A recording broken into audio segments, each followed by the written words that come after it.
Chapter 19. Gu Qing-shan knows that Impartial Goddess has already connected to the holobrain, so she bowed and said, I request Impartial Goddess to provide me with materials and technical support to assist me in mech construction. Detected Citizen Gu Qing-shan has a certain level of mech construction ability. Detected Citizen Gu Qing-shan's personal merit has reached the required requirement. Request accepted. Impartial Goddess said, I must remind Citizen Gu Qing-shan, Chongning Steel Mech Technology Company's holobrain is more than enough to handle the current world's mech research and construction work. Under such circumstances, do you still want to spend merit to request my personal assistance? Gu Qing-shan answered. Yes, Impartial Goddess said.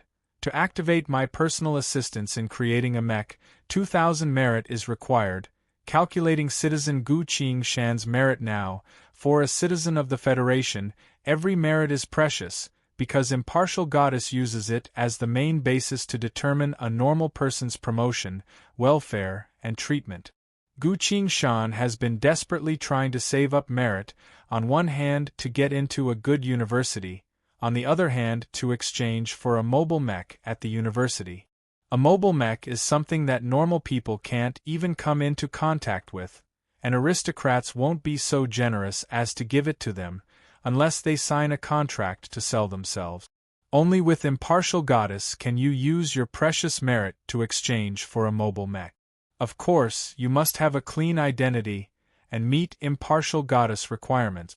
Very quickly, a screen appeared in front of Gu Qing-shan. Ever since Gu Qing-shan was born, all of her accumulated merit was displayed on it. Submitting a miniature power core's upper limit overload test model, merit plus 30 gourmet summary.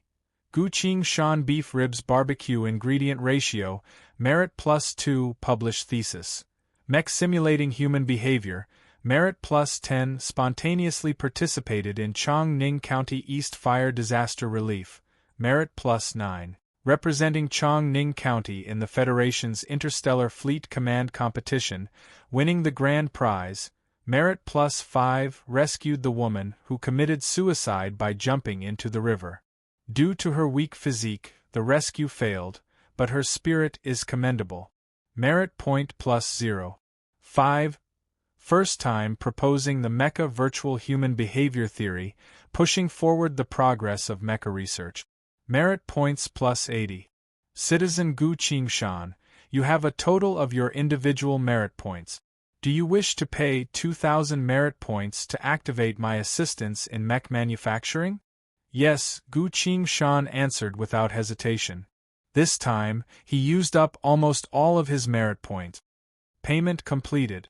Prepare. Impartial Goddess paused for a bit, then continued. The SW Divine Temple Interstellar Fortress will fly over Chongning County's airspace in 1 hour 25 minutes. Please prepare to board the fortress. Following Impartial Goddess words, a 3-meter-tall mech walked out from the opened wall. The mobile mecha stopped by Gu Qing-shan's side. The various electronic tubes on the mobile mecha retracted and the mecha's cockpit slowly opened. Gu Qing-shan glanced at it and said, I have another request. Please go ahead. My operation this time, please keep it a secret for me. According to the Federation's constitution, when a citizen conducts creative research, they should have the right of privacy to ensure their personal safety and intellectual property are not infringed. Your request has been approved. From this moment on, Impartial Goddess will keep it a secret for you, Gu Qing-shan said. Other than you, please do not let anyone else take my research results. I want to live in peace for a while. According to the Constitution, Impartial Goddess will keep your research confidential, but Impartial Goddess has the right to request permission to use the research results of a citizen of the Federation. Citizen Gu Qing-shan, do you agree? I agree with everything prepared, Gu Qing-shan smiled. Although this era's technology is far behind compared to 10 years later, with Impartial Goddess personal assistance, I should be able to realize some of my ideas. This will be my birthday present to Su Cher, as well as my greatest goodwill towards this world that is about to be destroyed. Time quickly passed. Gu Qing-shan boarded the mech, lightly leapt up and flew out from the open dome, heading deep into space. In the air, there was already a medium-sized warship waiting for him. This warship was completely empty, completely under impartial goddess control. As soon as the warship received Gu Qingshan's mech, it headed straight into space. An hour later, a dark, silent space. A giant interstellar fortress with countless flickering lights. Gu Qingshan stood alone in a completely sealed space. This space was about the size of 4 football fields.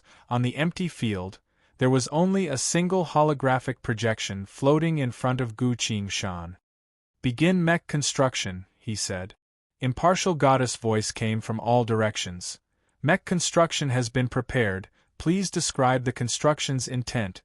Su Sher's beautiful face appeared in Gu Qingshan's mind, lost in thought for a bit, then said, "I hope that this mech, even in the most dire of situations, will be able to give its pilot hope of survival," impartial goddess replied. "Description is too abstract, please describe it in mech construction terms." Gu Qingshan went silent for a bit, then said, "Activating." "Life structure algorithm," impartial goddess immediately refuted. "Unable to activate. Life structure algorithm is only a theoretical conjecture. With current mech technology, the algorithm has 2 laws that can't be passed, 7 formulas that can't be established, and 29 technical problems that haven't been solved." Gu Qingshan scratched his head. It's been too long, so he doesn't know what kind of technology hasn't been solved yet in this era. Gu Qingshan said, "Please list them one by one." Suddenly, a few rows of light screens appeared in front of him. On each light screen, there was a difficult algorithm problem. Gu Qingshan walked up to the first screen and looked at it. "So it's a multineuron transmission measurement problem.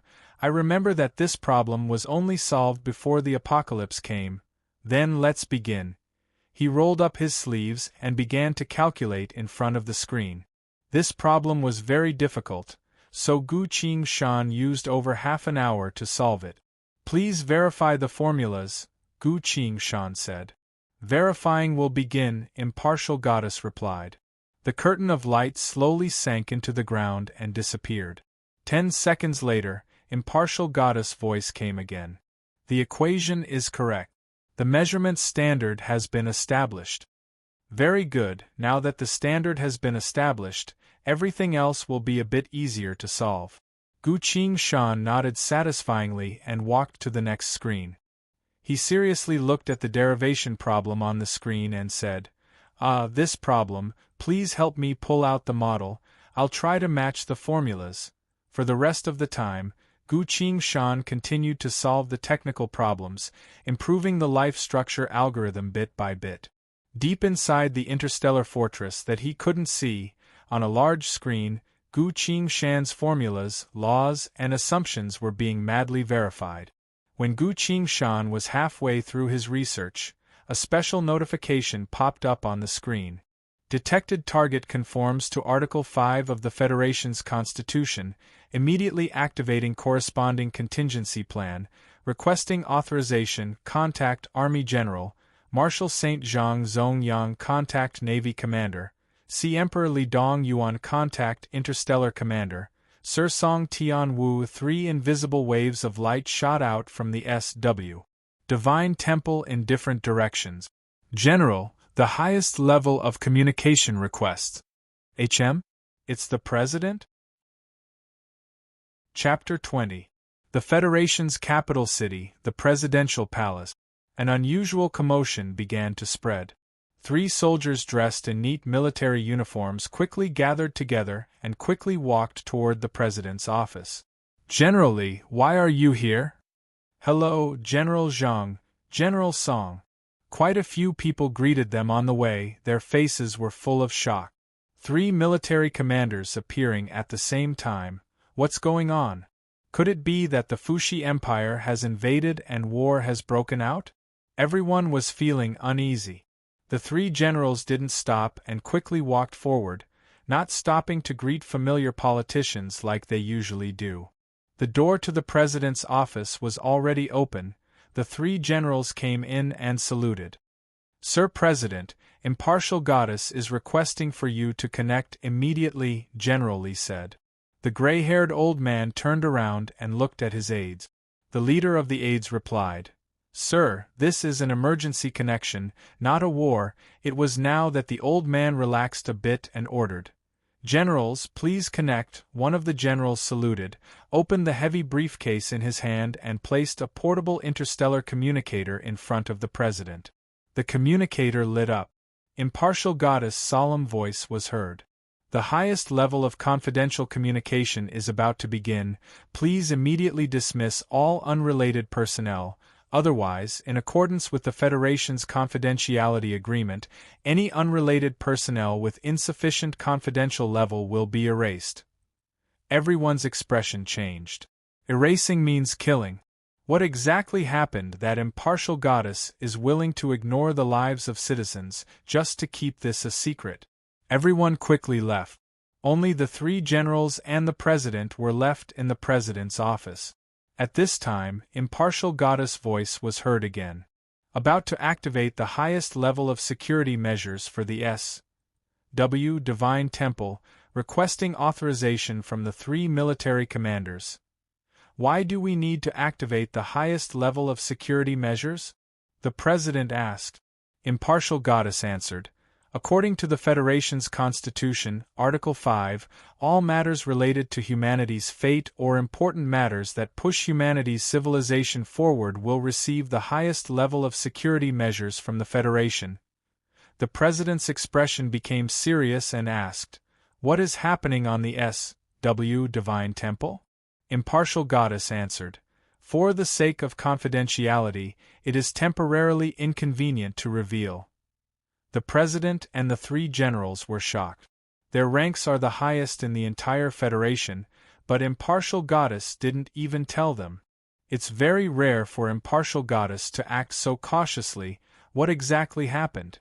Normally, promoting the progress of human civilization would only be a good thing, but according to historical experience, many things were not that simple. The president thought for a moment and said, "I seem to remember that the last time we activated the highest level of security measures was 30 years ago." "That's right," General Song said. "That time, there was a major breakthrough in space warp technology. In the end, during the fleet's first warp jump, they encountered space monsters. 30 years ago, the interstellar battleships of the Federation made the first interstellar warp. They passed through the wormhole and arrived at a galaxy 500 million light-years away, where they witnessed a shocking scene. A huge soft-bodied monster hugged a planet tightly and absorbed something from the planet. This terrifying matter, along with the intergalactic warp technology, was classified as top secret. The higher-ups of the human race looked at each other, and their expressions became even more solemn. Breakthroughs in civilization were often accompanied by unknown risk. It was only natural that the goddess would react this way. The president sighed. "Since Impartial Goddess is already waiting for us, let us begin the authorization process." Impartial Goddess immediately responded.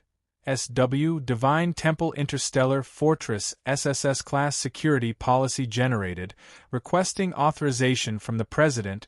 The President. "I authorize, requesting authorization from the Interstellar Commander, General Song."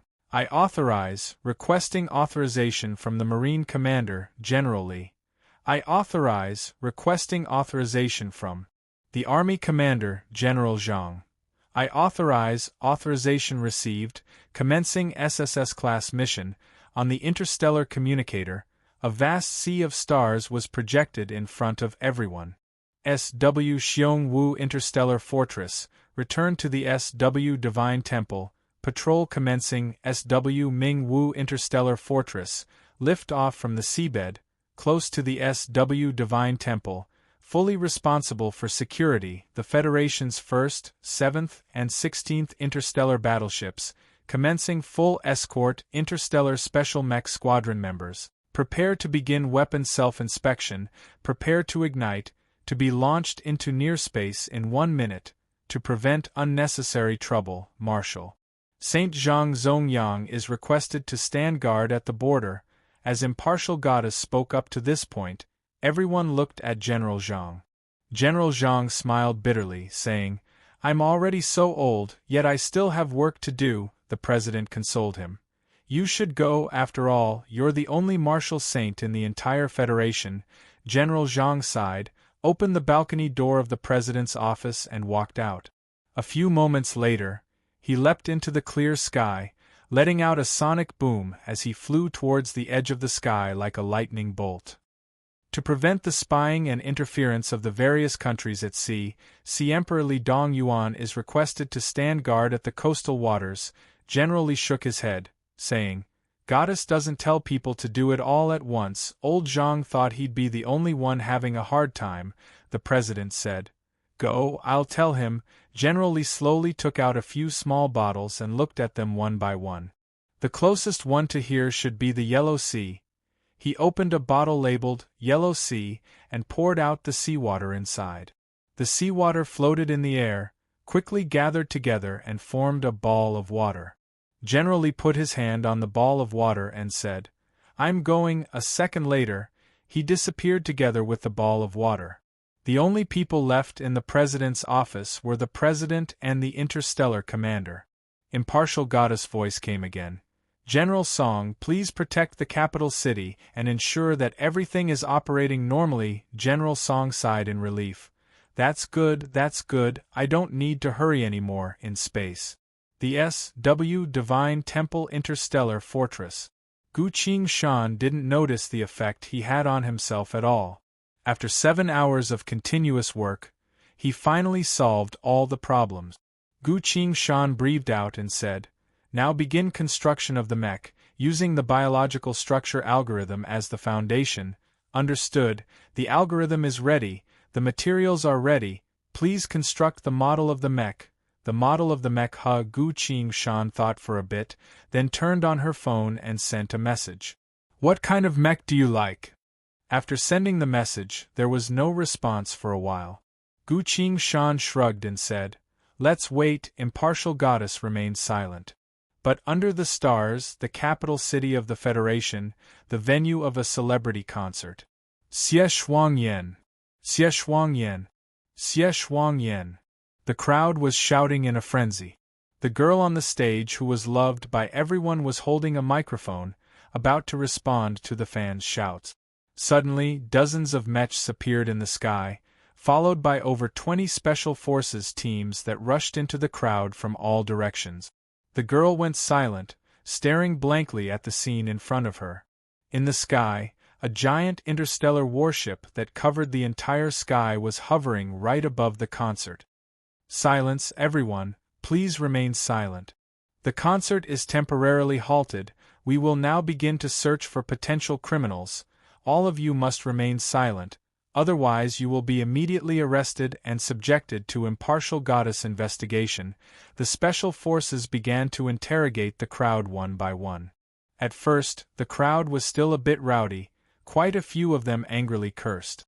But as soon as the words "Impartial Goddess" came out, everyone knew that it wasn't a joke. In just a minute, over 10,000 people all shut their mouths. All the audio equipment was turned off, the sound of the audience also disappeared. The noisy concert venue became completely silent. It was only now that Su Sher, who was sitting in the VIP seat, heard her communicator calling again. Before she even noticed, the name displayed on the communicator changed from Impartial Goddess to Gu Qingshan. Su Sher picked up the communicator, read the message and smiled happily.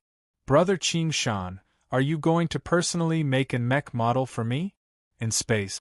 Gu Qingshan immediately received the message. He also smiled. "That's right, I'm going to personally make it for you, but it's not just a model." Gu Qingshan replied, "Tell me, what kind of mech do you like to drive?" Su Sher seriously thought for a bit, then replied, "I like the Blazing Angel." Gu Qingshan was surprised. "Angel? Why do you like that thing?"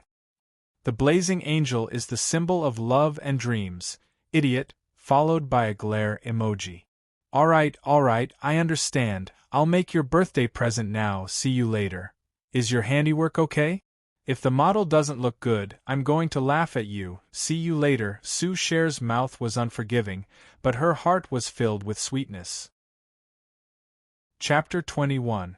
Gu Qingshan put down the communicator and began to construct the blazing angel prototype mech below the stars. A secret order was being given. Mission complete, order everyone to retreat. The giant interstellar warship Fei Li appeared above the concert hall. The mechs have all retreated. The Special Forces soldiers who were inspecting the crowd also quickly left.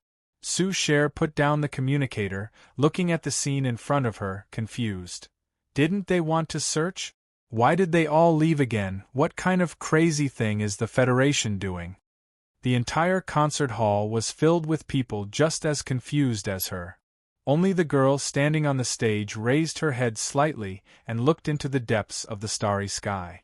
4 hours later, Gu Qingshan has already silently returned to Changning Steel Mech Research Company. He laid down in the basement 55th floor's lounge to rest. This continuous overload of work, even a Qi training stage 5 cultivator like him is a bit tired. The blazing angel mech has been completed. It will be tested by Impartial Goddess, then directly transported to Su Cher's place. Due to the sensitive nature of the technology, the mech will only be used by Su Cher alone. Impartial Goddess has requested that to further test the mech, as well as to prevent the technology from being leaked, Impartial Goddess will personally send a top-secret team to protect the mech and Su Cher. That way, Su Cher's safety will be guaranteed. This is an unexpected surprise, so Gu Qingshan happily agreed. Furthermore, the technology he contributed will be further organized by Impartial Goddess, turning into a top-secret scientific research result. After the birthday present is done, Gu Qingshan stretched, crossed her legs and began to breathe in spirit energy. The circulation of spiritual power in the body was of great benefit to the limbs and bones of the body, and it could slowly nourish the flesh. Gu Qingshan slowly entered a deep meditative state. At this time, the entire world has just started to boil. Many countries are urgently calling the Federation to ask about the reason for the frequent military movements. The President is also doing his best to cover it up, spending a lot of effort to convince the countries one by one. Chongning County, the casino. The man in sunglasses and the beautiful woman stood in a secret room, their eyes fixed on the message from the communicator. The man in shades let out a long breath and said, "That scared me to death. I thought the Federation was going to declare war." The woman continued to stare at the screen and said, "Do you believe the words of the Federation President?" The man in shades said disdainfully, "A politician full of lies. He said something about holding a large-scale military exercise to celebrate the Federation's 300th anniversary in advance. Who would believe him?" The woman said, "There are still 21 days until the 300th anniversary of the Federation. It's indeed a bit far-fetched." She then asked, "But what's the matter that's worth mobilizing 2 interstellar fortresses, 3 interstellar warship fleets, and a fleet of interstellar fighter mechs?" The man in shades added, "Marshal Saint Zhang Zongyang and Sea Emperor Li Dongyuan have also been dispatched. The 2 of them stayed at the front line and coastal waters for 5 hours respectively before retreating. The 2 of them looked at each other and felt a headache coming on. What happened to the Federation?" At this moment, the communicator suddenly lit up, and a hoarse cough came from it. Both of their expressions tensed up, stood up straight and greeted at the same time. "Your Majesty." After coughing for a while, the hoarse voice slowly spoke. You've worked hard outside, especially my princess," the woman spoke in a low voice. "Father, it's all part of my duty," the hoarse voice laughed, then said, "Go and investigate just what kind of madness is the Federation going through, gathering a large number of military forces, then dispersing them in just a few hours. Yes, right, my child, Anna, I've delegated the authority to deal with emergencies to you. You'll be in charge of everything else from now on. The authority to deal with emergencies is something that only generals have the qualifications to obtain." Anna opened her eyes wide, trying her best to keep her trembling voice steady. Thank you, father, the hoarse voice replied. Take care of yourself, but also pay attention to your own safety. The communicator hung up. Your Highness Anna, congratulations, the man in shades sincerely said. The woman called Anna stared blankly at the communicator, feeling a mix of bitterness and bitterness welling up in her heart. She didn't want to become a political sacrifice through marriage. That's why she left the palace and used her own talents to work for the empire. His Majesty the Emperor didn't make it hard for his daughter, only saying that if she couldn't handle the hardship, she should just return and marry into the Holy Church. The Emperor let her start from the bottom, but didn't give her any special privileges.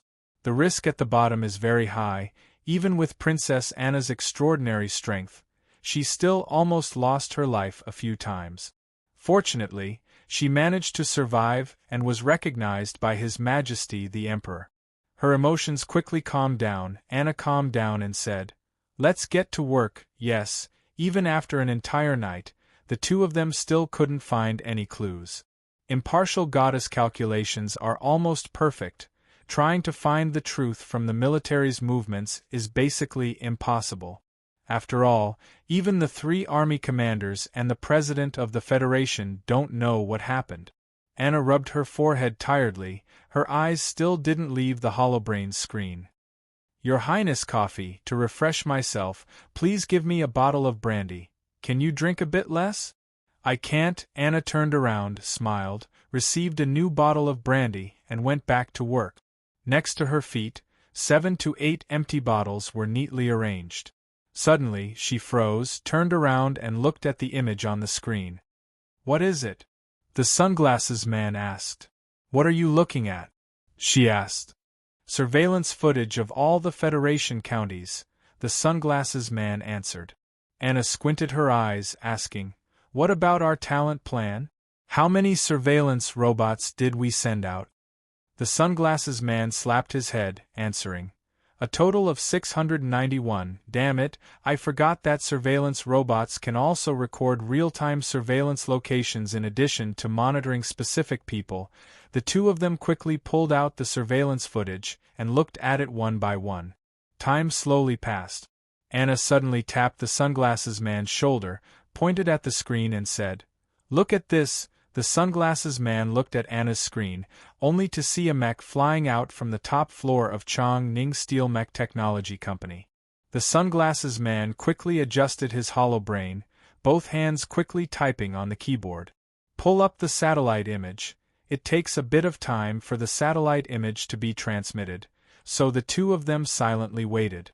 A few moments later, the image came out, only to see a medium-sized interstellar warship picking up the mech at an altitude of 10,000 meters, heading straight for outer space. At the time, the SW, Divine Temple Interstellar Fortress was passing by Chongning District. That's right, that interstellar warship was most likely sending someone to the interstellar fortress, the sunglasses man muttered. The question now is, who was inside that mech? Princess Anna suddenly asked. Where was Gu Qingshan at the time? The sunglasses man's hands quickly moved. Let me take a look. A line of text quickly appeared on the holobrain. Life signature is gradually moving up to 19,217 meters. Radar signal can no longer be tracked. The two of them looked at it and didn't say anything. After a while, Princess Anna slowly spoke. Make a press announcement. The day after tomorrow at 9 a.m., the Grand Princess of St. Orlank Empire will officially visit the Freedom Federation. The first stop will be the Federation's Chongning County. The sunglasses man was a bit hesitant. Your stand-in is at the farthest end of the empire doing charity work. He was even on the news. 2 days isn't enough time to cross 3 countries to get here, Princess Anna said. Then let's add one more thing. Princess will be taking a high-speed shuttle this time, the sunglasses man said. Wouldn't that seem too rushed? Chapter 22. Early morning. Gu Qingshan put on his work clothes, ate at the staff cafeteria, then quickly went to his own lab. He only took about 5 minutes to finish the research he applied for, then started to daydream. 1 year, what realm can I reach? With my own strength, it's almost impossible to change the future. Do I have to watch the apocalypse come again? Su Cher's smiling face appeared in front of his eyes.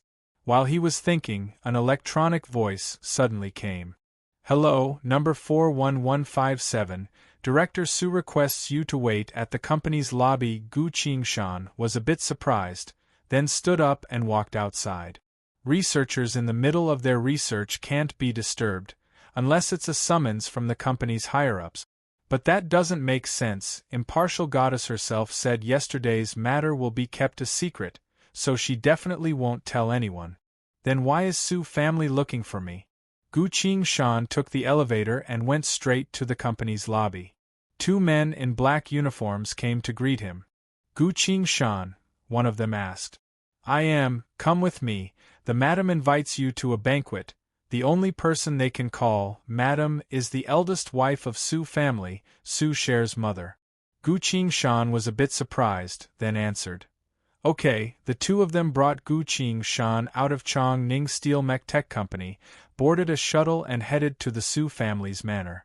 After about 20 minutes of flying, the shuttle landed on an open lake. As Gu Qingshan got off the shuttle and looked around, all he could see was the beautiful scenery of the lake and mountains. An island in the middle of the lake, that's where Su family is. Please board the boat, we'll take you to the island. After saying so, the guide left. Gu Qingshan thanked him, then quickly walked towards the lake. He didn't have any objections. He knows the rules here. They don't allow shuttles or other types of flying objects to pass by the island. This is for safety reasons, but also etiquette. A small boat was waiting on the shore. There was another young man standing on the boat. You must be Gu Qingshan. The young man greeted her with a smile. I am. May I ask who you are? Gu Qingshan said. My surname is Bai Hongyu. I come from Bai Sha County. The young man's face showed a hint of pride.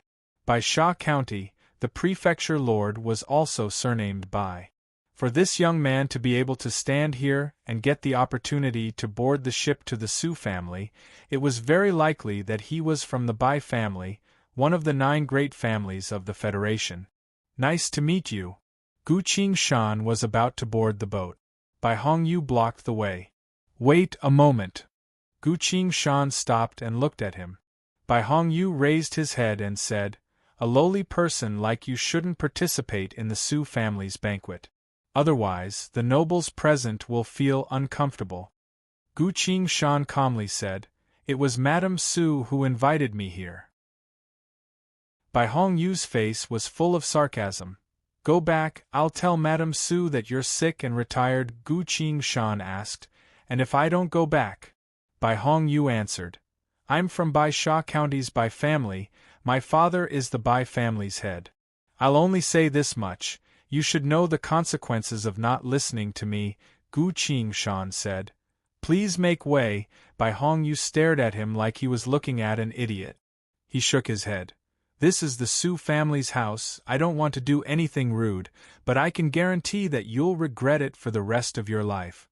Gu Qingshan smirked, saying, I'll make you regret it for the rest of your life right now. The Lake Isle. Su family's garden. A middle-aged woman was sitting in the pavilion, concentrating on brewing tea. Report, Bai Hongyu and Gu Qingshan have arrived at the shore, but there's a small situation. What situation? The middle-aged woman asked without turning her head.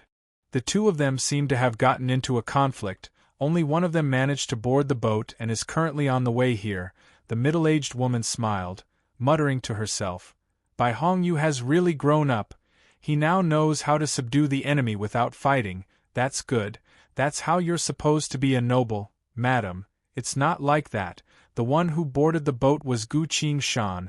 The middle-aged woman was surprised. Where's Bai Hongyu?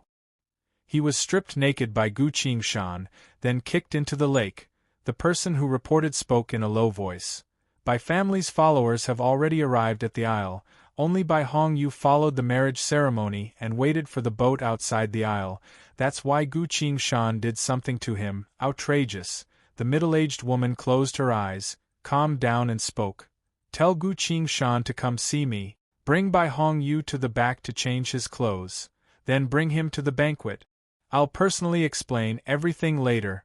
Yes, the middle-aged woman was no longer in the mood to brew tea, only sneered and muttered. A toad also wants to reach the sky in a single step? She quietly sat there, waiting for that annoying brat to come. As soon as Gu Qingshan came in, she immediately recognized the other party. Madame Su and Su Cher are too similar, and they often appear on the news. It's hard not to recognize her. Madame Su, how are you? Gu Qingshan bowed. Madame Su glanced at him and said, Don't say anything, just listen for a bit. Gu Qingshan was a bit surprised. Sure enough, there were a lot of noises coming from not too far away. This is the back garden. Not too far away from here is the banquet hall and the hunting grounds. The wind carried the noises from that side, allowing them to hear everything clearly.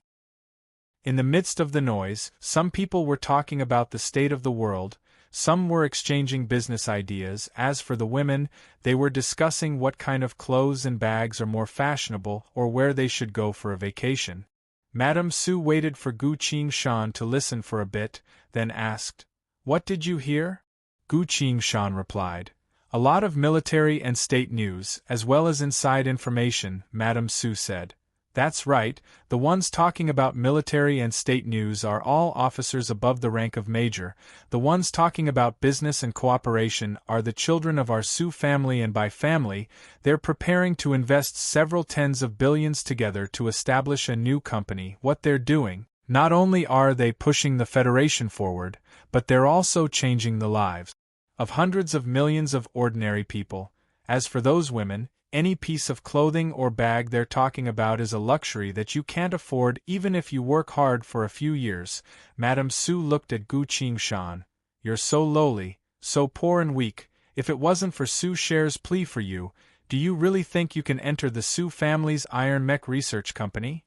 Gu Qingshan went silent for a bit, then seriously said, Madame Su, with my own skills, I'm qualified to enter the research department. You still don't understand? Madame Su shook her head. She turned on her communicator and ordered, Fire Gu Qingshan from the Iron Mech Research Department. Immediately, as soon as Madame Su said so, Gu Qingshan's communicator immediately rang. There was only one sentence from the other side. Chapter 23. Gu Qingshan lowered his head without saying a word. Madame Su silently looked at him and spoke. Su Cher likes to make friends, we don't object to that, but a poor student like you trying to confess your love in front of everyone, trying to get close to Shui, I strongly object. Gu Qingshan looked up and said, That's Zhang Yi. Madame Su cut him off. Zhang Ye's matter was arranged by family, but so what? You've been pestering Su Cher every day, by family can't stand it anymore. Her tone became more serious.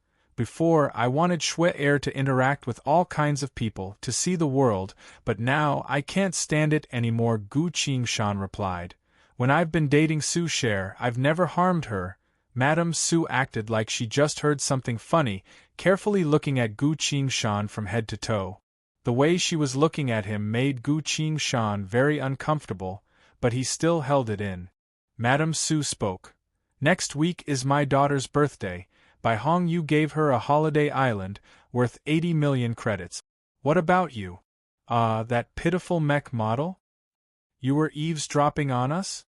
Gu Qingshan squinted his eyes for the first time, but still tried to explain. That wasn't a mech model.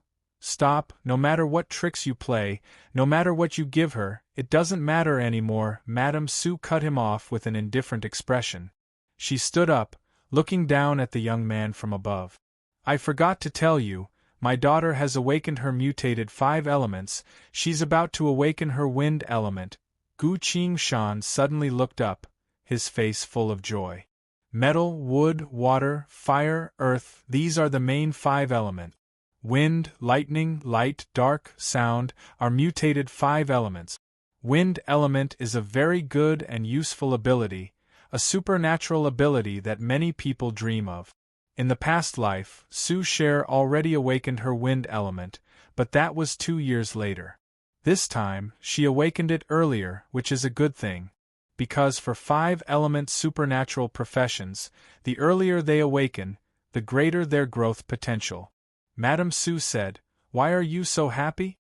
I'm warning you, don't get close to my daughter in the future, let alone contact her. You're just a mediocre ordinary person, so you should know when to stop. This is my advice and warning as the mistress of the Sue family." She did not look at Gu Qing-shan again. She turned around gracefully and walked out with brisk step. After dealing with this small matter, she had to rush to the banquet. After all, it was the Sue family's banquet, and it was waiting for her, the hostess, to host it. "Mrs. Sue, please wait a moment." The poor boy's voice came from behind. Madame Sue turned around and looked at him coldly. Gu Qing-shan stood up and said sincerely, "I have to tell you something." Gu Qing-shan said, "I didn't pester Sue Cher, and I've never thought of clinging to the Sue family. We're just interacting as equals." Madame Sue felt that she was about to lose control of her anger. She suddenly smiled and said, "Equality? I can't believe there's such a word in your dictionary." Her voice suddenly turned cold. "You're not welcome here, Scram." Gu Qing-shan was stunned for a second, then silently left the pavilion. After a while, Madame Sue lightly clapped her hand. "Go," her eyes carried a hint of coldness. "Tell Bai family and Nye family that Gu Qing-shan is about to leave the Lake Island. Yes. Also, I don't care what they do, but it can't happen around the Lake Island." Understood. After giving this order, Madame Sue's mood was a bit better. She looked up at the sky and muttered, "They still won't give up, it's already too late to regret." The sky quickly darkened. Gu Qing-shan blankly returned to the slums, only to find that her house has been sealed by the police. Even if Xiong, whose matter was covered up by Nye family, but a 22-story high room with an empty wall is still too eye-catching. Gu Qing-shan stood still for a while. He already lost his job at Chong Ning Steel Mech Research Department, so he doesn't have anywhere else to go. He searched his body, the key given to him by the killer Wang Ming is still there, so he turned around and walked towards the neighborhood. Walking to a secluded alley, Gu Qing-shan suddenly looked down at his shadow. The shadow waved at him, left his feet, and ran towards the alley. God's chosen skill. Such a strange skill, Gu Qing-shan immediately recognized it. This greeting method is already very polite, even the ability is shown, which means there's no ill will. Regardless, it's good to go take a look. Gu Qing-shan followed the shadow out of the alley, into a bar at the corner of the street. As soon as he went in, the bar's door was immediately closed, with a "temporarily closed" sign hanging on the door. Soft and low music, the faint smell of tobacco, the dim light. On the other side of the bar, there were two people sitting. A burly man with slicked back hair, wearing sunglasses. A beautiful woman with shoulder-length fiery red hair, and a slender figure removed her disguise. The two of them looked at Gu Qing-shan, with a friendly smile on their faces. "Ah, it's you." Gu Qing-shan was surprised. These words came as a surprise. The two people on the other side looked at each other, feeling somewhat baffled.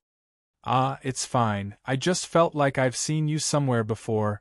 Gu Qing-shan tried to cover it up without batting an eyelid. Hearing that, the two of them suddenly realized.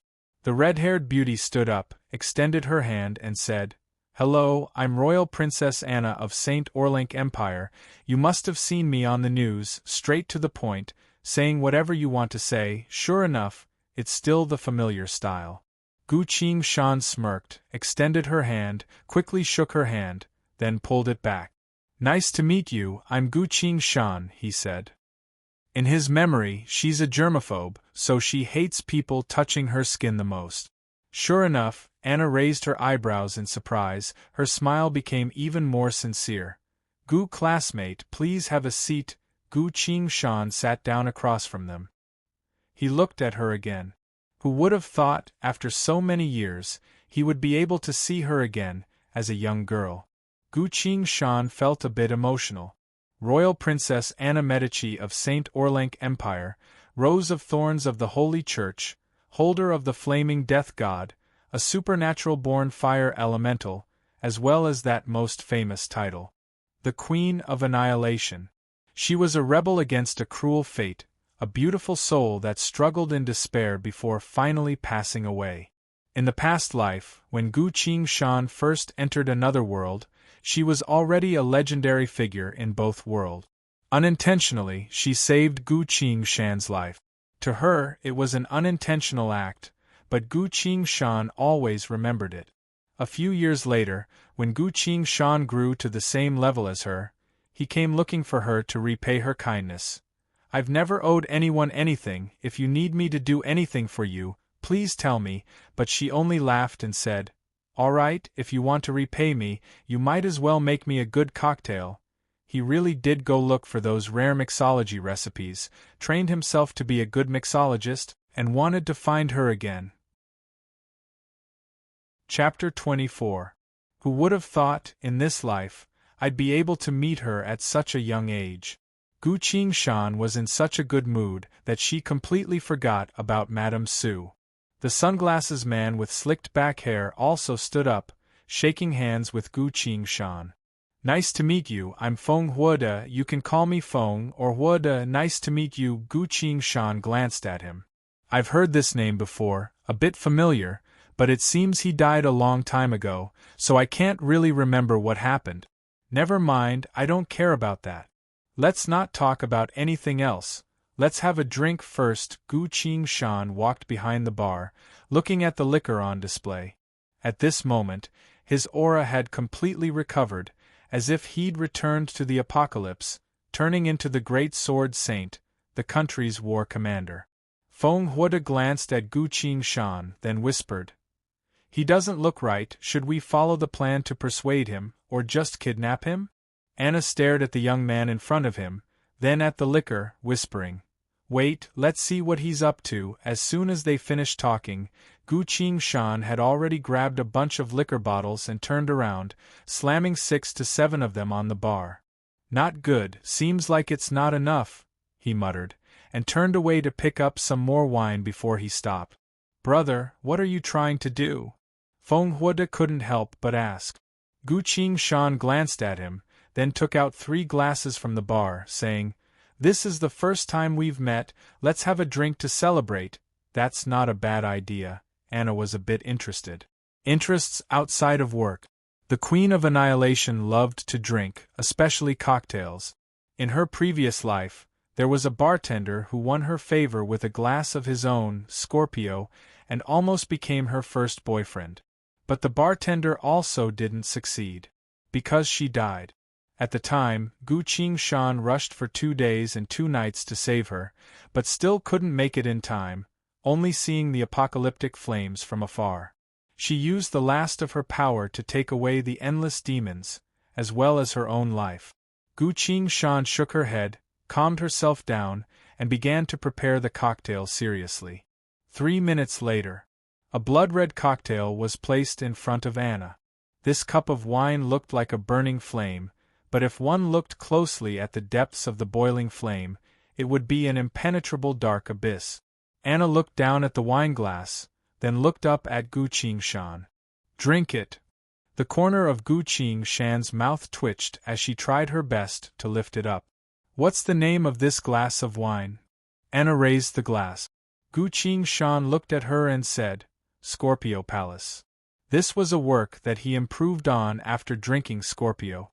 This was the most satisfactory work he had ever done in order to mourn her. "Why is it called that?" "The Scorpio Palace has its own star guards, they are the eternal stars in the sky." "What an idiotic explanation," Anna disdainfully said, but for some reason, all the bitterness and pain of the past few years came back to her. She raised the glass and drained it. Bitter, intense, burning. Destruction, loneliness, sorrow. And finally a hint of sweetness of deep longing. After closing her eyes for a bit, Anna opened them again, staring at Gu Qing-shan. "I like you," she said. "Your Highness!" Feng Huode shouted as he stood up. "Really? Then let's have a bloodthirster together." Gu Qing-shan lowered her head, not letting him see her expression. Her hands quickly mixed the wine. In just a few moments, the 2 glasses were done. The 2 of them clinked their glasses and drank it all. "You're a really nice person." Anna laughed, reaching out to pat Gu Qingshan. Gu Qingshan knocked her hand away, seriously saying, "Don't mess around, I still have a glass of burning hell, do you want it?" He couldn't help but want to give her all the good wine he made over the years. Anna's eyes lit up as she looked at him, obediently sitting down. "I'll drink." She stared at the young man who was quickly mixing the wine, asking, "But how come I've never heard of this burning hell before?" "This is my new wine, I only made it a few years ago." Saying so, Gu Qingshan pushed a glass of wine with ice to her. Anna received it, lifting the glass to take a look. It's completely dark inside. She tilted her head back and down the entire glass. "That's strong, seems like you haven't been in a good mood these past few years." Anna smacked her lips. Gu Qingshan smiled faintly, not saying anything. Feng Huada on the side was so anxious he didn't know what to do. Originally he came here to scout for the Empire's secrets and find talented people, but before he could even get a talent, he lost the princess. Gu Qingshan noticed him. "Don't worry," Gu Qingshan gave him a bottle of whiskey, saying, "We're only going to drink, we'll talk more when it's time to talk." Feng Huada took the bottle, his face full of helplessness. "Ha! I'm not hopeful." On the side, Anna put the glass down, taking a good look at Gu Qingshan. Suddenly a ding sound, followed by a series of ding sounds. The 3 of them looked at the same time. It was Gu Qingshan's communicator. Gu Qingshan put it on the table and turned it on. "Federation citizen Gu Qingshan, you are now suspected to be involved in a murder case. Please remain where you are. The law enforcers are on their way. Gu Qingshan classmate, due to your involvement in a murder case, as well as being accused of theft by several aristocrats, Chongning County Aristocratic Private Academy hereby announces that you've been expelled." The light on the communicator slowly went out. Gu Qingshan sat there, motionless like a statue. Anna patted his shoulder. "Don't lose heart, life will always have its ups and downs. Come with me to the Empire.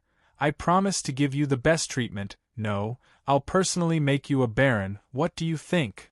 Seeing Gu Qingshan not saying anything, Anna continued, "There seems to be quite a few people outside. How about I take care of them for you?" Feng Huada opened his eyes wide, looking at the princess in shock. Even someone as cold as the princess would treat a man like that. What the hell? This brat didn't actually kidnap the princess, did he? Gu Qingshan suddenly smiled, slowly speaking. "I originally wanted to live a peaceful life." The sound of a police siren came from outside. A loud commotion. Shouting, running, the sound of shuttles, all of them were getting closer to the bar. Gu Qingshan stood up, saying, "I'm still hoping to enter a university." "University? Study?" Anna was surprised. "No, I just want to have a decent place to rest while I'm fighting for my life." Gu Qingshan laughed self-deprecatingly. "Seems like I was wrong, there's no such thing as a place to rest in this world." A bow appeared in his hand out of thin air, followed by 3 quivers of arrows on his back. Holding the bow, he walked towards the bar's entrance. With each step, his body seemed to become a bit brighter. When he reached the bar's entrance, as he opened the door, an invisible aura filled his entire body, pure light of wisdom surrounded him. Chapter 25. "You can leave now, don't get dragged into this, we'll talk again later," Gu Qingshan said and quickly left. Anna immediately sobered up from her drunken state. "He's so King handsome," she murmured, her eyes sparkling. Feng Huada spoke. "Your Highness, there are a lot of people here, let us leave first." "Leave for what? Such a good chance." Anna's expression became serious. "Immediately start the assessment." Feng Huada smiled bitterly. "Starting the assessment right now, isn't the timing a bit too bad? If you're also discovered, the diplomatic consequences will be severe." Anna's expression became serious, looking at him very seriously. "Our mission is to find out why Impartial Goddess is making such a big fuss. And Gu Qingshan is the key person," she spoke word by word. His Majesty awaits our answer. Yes, Feng Huoda's expression became serious, quickly took out a small machine from the back of the bar, placed it on the ground and began to operate it. Gu Qingshan's life signature loaded, biological characteristics locked on, begin tracking, order. 270 surveillance equipment and satellites in position. Many different voices came from the communicator. Sky surveillance satellites in position, an electronic voice came. Very good, comrades, this time's mission is very important. Please make sure the surveillance equipment is working properly. Yes, Major. Then let us begin. Feng Huoda pressed the confirm button. Professionist comprehensive assessment activated. System beginning data collection, April 27, 3091, 2137. Federation citizen Gu Qingshan, male, 18 years old. Potential assessment beginning. A projection appeared in front of them, showing the scene of Gu Qingshan leaving the bar. The area has already been evacuated. There's not a single person on the empty street. The sound of police sirens came closer, in the sky, for patrol shuttles were quickly approaching. Before the shuttles even arrived, the announcement was already being made across the entire street. Listen up, we now suspect you as a criminal, stay where you are, otherwise we will take further measures. Gu Qingshan stood still, coldly staring at the shuttles. Suddenly, a red light flashed on one of the shuttles, attracting Gu Qingshan's attention. The laser pointer is activated. Gu Qingshan's expression froze. Sure enough, the next second, the small arc cannon loaded under the shuttle roared. The blue light pierced through the sky, and the arc cannon bombarded the street, creating a deep pit on the ground. Dust flew and smoke curled up.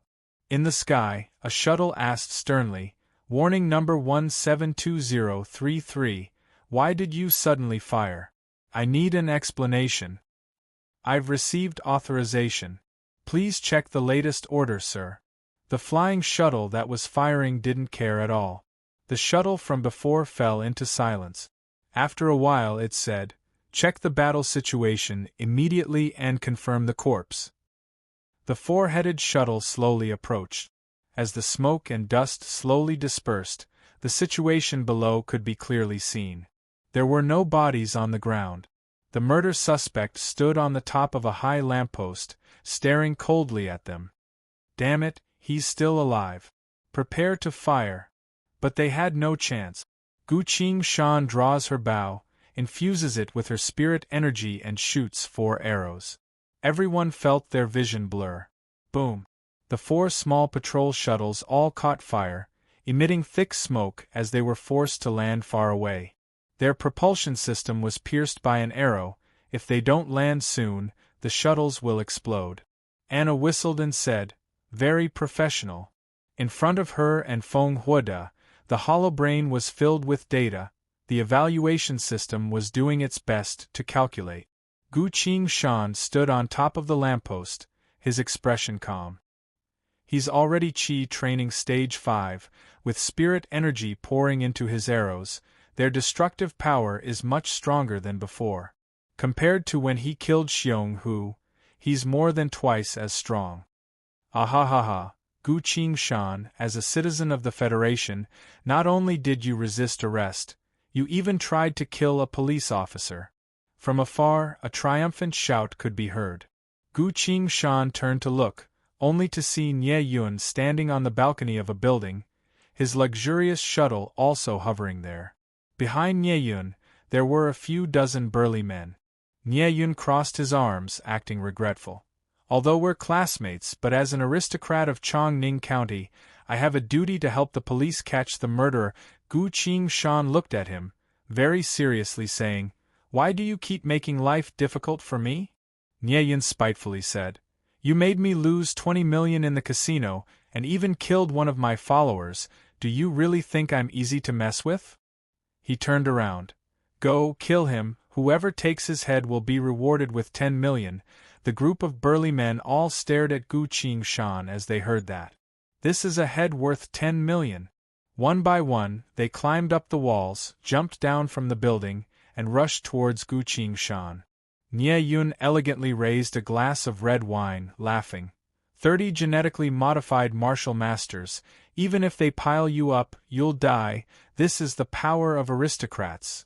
Gu Qingshan glanced at the approaching martial artists, silently raised his military bow. His hand turned into a blur as the bow let out a series of dull noises. Bang, bang, bang, bang, bang, bang. The face of the man running at the very front suddenly changed. His body tilted to the side. A gray afterimage shot out from where he was standing. Naive, the man smirked cruelly, but he only managed to say one sentence before another arrow pierced through his chest. A large hole appeared in his chest. Looking through the hole, you can see the house behind him. The man fell to the ground, no longer breathing. In the sky, more and more arrows were raining down, faster and faster. Gu Qingshan's expression was cold. His hands didn't stop moving. His entire body was like an arrow launcher.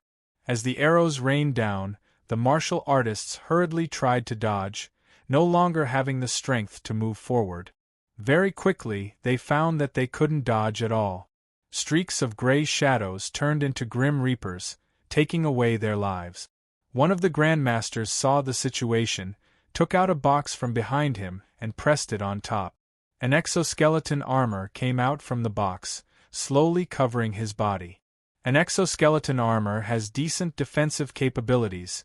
Not only can it increase the wearer's strength, it's also equipped with an individual firepower system, a standard issue for all military soldiers. He was a genetically modified martial master, like a ripe fruit.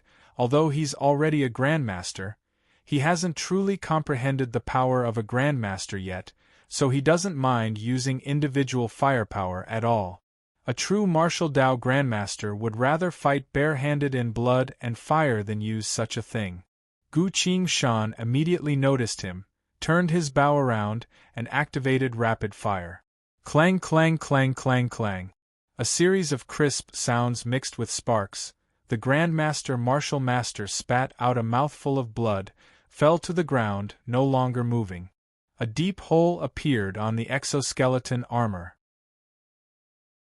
Chapter 26. But this person's death gave the other martial masters a rare opportunity. The 3 Guru Realm martial artists quickly approached and were already under the street lamp. They looked at each other, then jumped onto the street lamp at the same time, attacking Gu Qingshan's vitals with their fists and legs. They're very well coordinated, surrounding Gu Qingshan so tightly that she can't escape. Gu Qingshan held the bow in one hand, the other hand lightly pressed down. Ha! Gu Qingshan shouted, as the spirit energy in his dantian surged out like a flood. Visible to the naked eye, the green light rose up from his body and scattered violently in all directions. This is the most basic form of spirit energy release, called spirit pressure. In the other world, those rejuvenation and soul formation stage cultivators can casually release their spirit pressure, enough to crush an entire city's worth of people to the ground, unable to move. With Gu Qingshan's Qi training stage 5 spiritual pressure, he can only create one push. But Gu Qingshan is bullying these people. They've never seen this kind of power before. The 3 martial masters don't even know what happened. They're already thrown out by the push, flying in the air. Good targets. Gu Qingshan squints his eyes, pulls out an arrow without using any skill. He just infuses it with spirit energy and shoots. The 3 martial masters are shot full of holes in the air. When they hit the ground, they're already cold corpses. Gu Qingshan stands on the street lamp, holding the bow and looking around. The 30 martial masters have all been shot to death, their bodies lying on the ground. Bastard, that's 30 martial masters. Nie Yun's expression keeps changing. His legs are shaking so much he can barely stand. He grits his teeth, runs to the door of the flying shuttle, and respectfully salutes. Uncle Ma, I still need your help. An old man with his hands behind his back walks down the flying shuttle, looking down at the street. He's looking at each corpse very carefully. You're really ruthless. However, I happen to be able to counter arrows. As the old man spoke, he bent his knees slightly and launched himself towards Gu Qingshan like a cannonball. This person dared to rush over from such a long distance. He must be a great grandmaster. Gu Qingshan was very perceptive. She quickly determined the opponent's strength. The old man suddenly clenched his fists together and pushed them forward. Gu Qingshan's expression changed. Without hesitation, she leaped backward and landed on another street lamp. At the same time, the old man was still dozens of meters away from Gu Qingshan, but he had already punched out. Charging arm cannon. Bang boom. First, there was a soft sound, followed by a loud roar. The street lamp was hit until only half of the pillar was left. "Kid, you run pretty fast," the old man said as he gave chase. Without saying a word, Gu Qingshan raised her bow and shot. The old man waved his arm nonchalantly, and the arrows flew out in all directions. Gu Qingshan frowned, feeling a bit annoyed. Both arms can release Hua Jing from afar. This level of power must be martial thaumaturgy. Martial grandmasters already have a chance to use their thaumaturgy once. The old man in front of her clearly used martial thaumaturgy. His arms gained a unique martial thaumaturgy. The old man was right. Facing the incoming arrows, he only needed to raise his arms and use the martial thaumaturgy. Gu Qingshan didn't stop. The old man kept on chasing. Even the street lamps along the way were damaged. Boom, boom, bang. The street lamps kept falling. The old man was getting closer and closer. "Die, kid, I'll take your head." The old man viciously charged forward. Gu Qingshan still didn't say anything. She silently pulled her bow into a full crescent shape. He suddenly turned around. The bowstring vibrated continuously, producing a thunderous sound. The gray shadows seemed to have a life of their own, slithering in the air like dragons and snakes, drawing unpredictable trajectories. "How is this possible?" the old man shouted in a low voice. His feet were nailed to the ground as he cautiously looked around. 5 arrows arrived at the same time. The old man's body was as agile as a fish, constantly twisting and turning to avoid the incoming arrows. The power of these arrows was much stronger than before, completely out of his expectation. Combined with the tricky angle, the old man was using all of his strength. A martial grandmaster already has a bit of spiritual sense. Whenever an arrow is about to hit him, he can always react, either by twisting his body to dodge or using both arms to deflect the arrow. It was a daunting experience, but not a mishap. He finally dodged all the arrows. "What kind of archery is this?" the old man breathed heavily and asked. He was a bit regretful. If he knew that the arrows could still twist and fly, he wouldn't have been in such a hurry to attack. It's safer to slowly move around and get closer to the other side. But now that they're fighting on the square, it's a wide open space. The other side's strange archery has the upper hand. The distance between them is also perfect for the other side to attack. This brat, could it be that he planned this?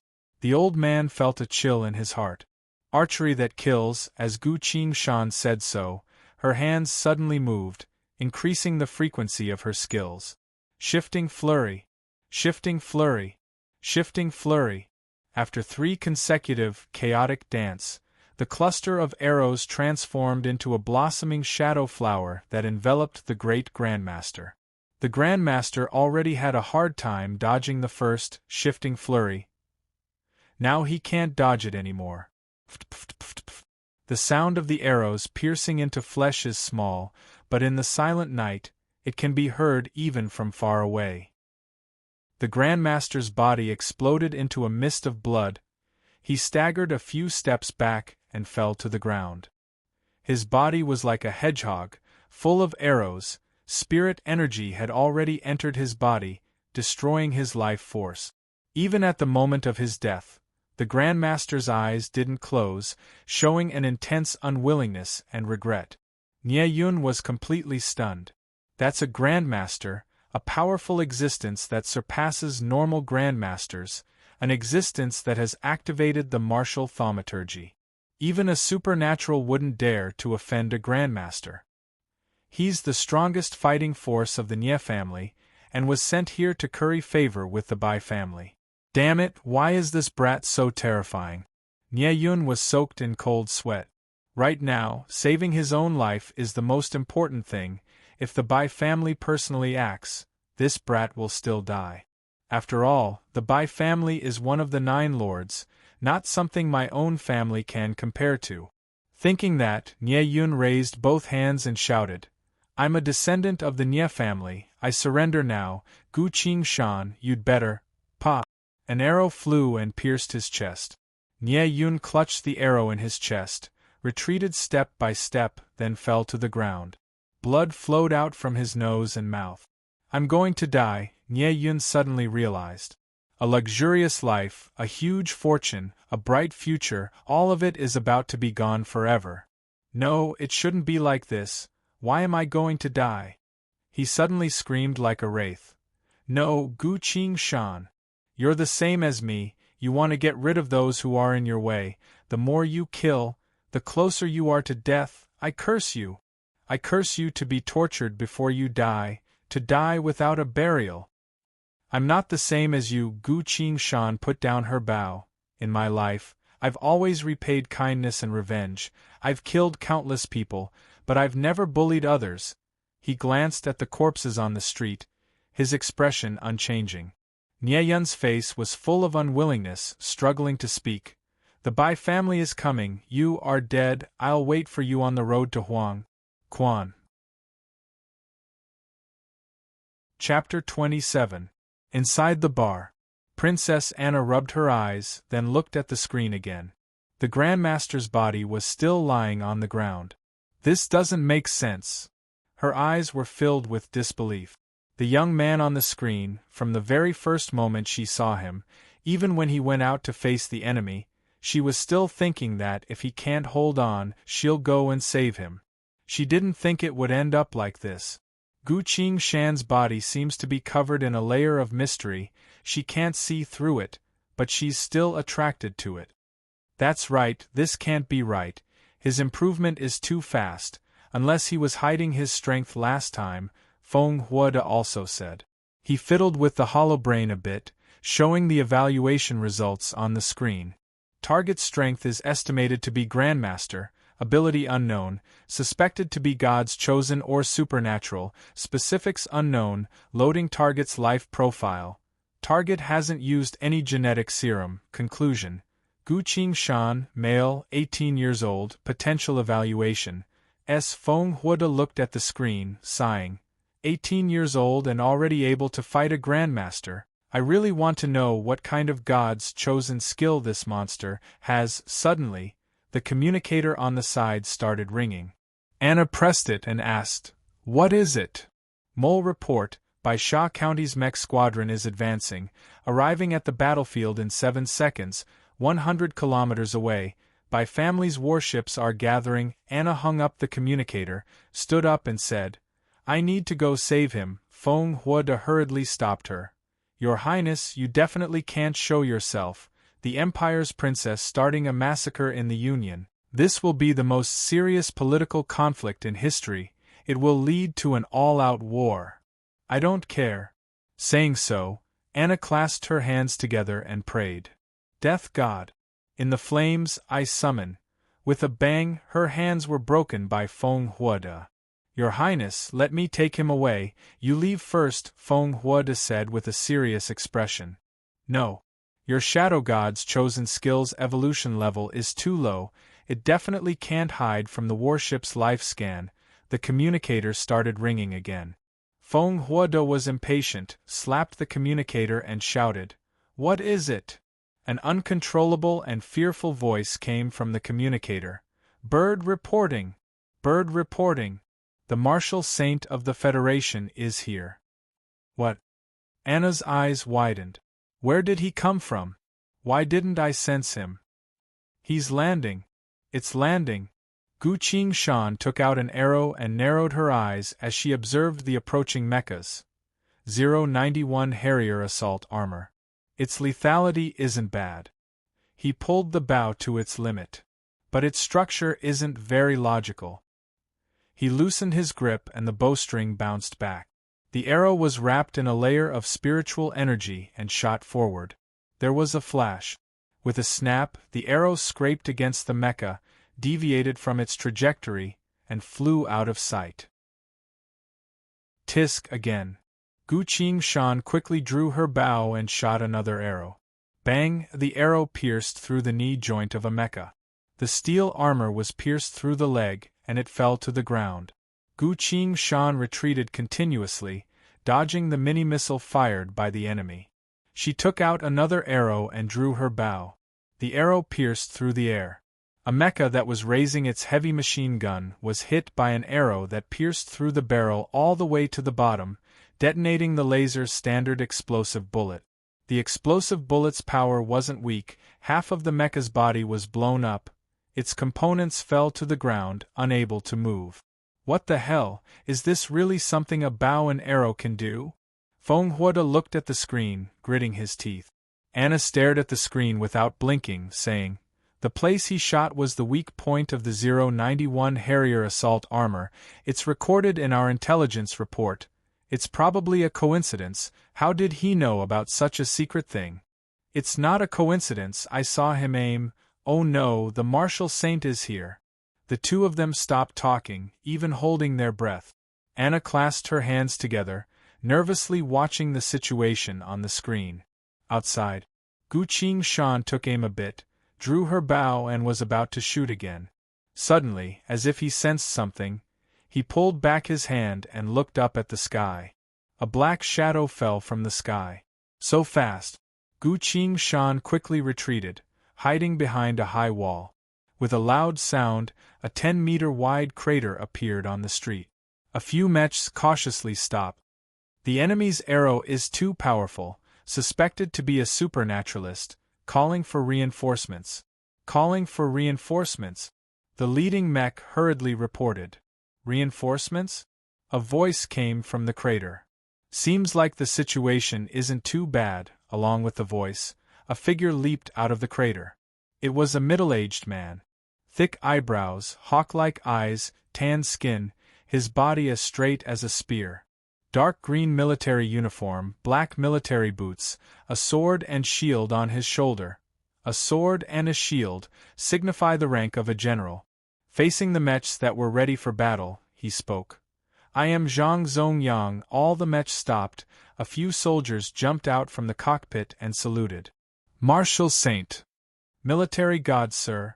By Sha County's 477th Special Forces reporting for duty, Zhang Zongyang looked at the people in front of him and spoke. "As soldiers, who allowed you to pilot a mech and kill people in the middle of the city?" The soldiers were a bit nervous as the leading one spoke. "It's an order from Bai Sha County's lord. As a military force stationed in Bai Sha County, it's their duty to serve the lord."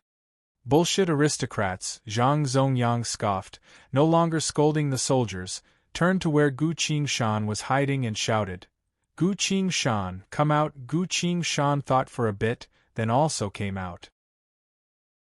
Zhang Zongyang looked at the young man with a complicated expression. "The president wants to see you. Let's rewind time to 15 minutes ago. Space. The S.W. Divine Temple." It was still the same large room that Gu Qingshan stayed in before. Over 100 screens, symbols and numbers flashed by without a single second of pause. These light screens were arranged in a circle, tightly surrounding a uniquely shaped mobile mech. They were frantically analyzing every detail of the mech. The mech just stood there, motionless. It wasn't bulky like normal mechs, nor was it loaded with advanced weaponry like other special mechs. It looked a lot more agile. The screen emitted a gentle white light that shone on the mecha, like flowing water. The mech's head moved. A few moments later, it changed its position. That's right, the mech was silently observing its surroundings. Almost as if it was a living entity. Suddenly, the hundreds of screens went out at once. Only the one closest to the mech remained lit. 2 words appeared on the screen. "Perfect." After these 2 words dissipated, another 3 words appeared. "Epic making." Following that, lines of text popped up. In accordance with verbal agreement, Gu Qingshan's personal data will be hidden. Research results will be used by impartial goddess, increase citizen Gu Qingshan's personal merit, according to 21 groundbreaking research results, calculated as follows: Gu Qingshan's personal merit total: 799,873,395,281,439 points. Increase Gu Qingshan's personal authority level, calculating, according to humanity's contribution to civilization's progress, calculating Gu Qingshan's authority level. Calculation complete. Increase citizen Gu Qingshan's authority level to Supreme Leader of detected personal data, crime of murder, theft, beginning crime analysis. Crime not established, corrected to self-defense, pardoned, beginning further analysis. Chongning County's military force gathering, target confirmed as Supreme Leader of situation level increased to critical, in consideration of Gu Qingshan's Supreme Leader level, initiating safety measures. Generating plan. 1, 2, 3, 4 based on success rate, choose plan 3, contact the President. Chapter 28. It's fine for me to protect him. But why did it have to be like this? Looking at the message on the screen, the President's expression was a bit strange. Impartial goddess voice came from the screen. According to humanity's history of conflict, to protect a youngster who hasn't even grown up for a long time, we need a strong backer like Sir. The President sighed deeply, saying, "Why do we need to protect this person? You can at least tell me. According to the agreement, I can't say. But you can ask him yourself." General Zhang on the side thought for a bit, then asked, "Then you can at least tell us his merit authority level, right?" The President's eyes also lit up. "That's a good idea. Getting to know him from the side shouldn't violate impartial goddess agreement." "Sure enough," impartial goddess answered. "The President's authority level is Supreme Leader, General Zhang's authority level is Supreme Leader.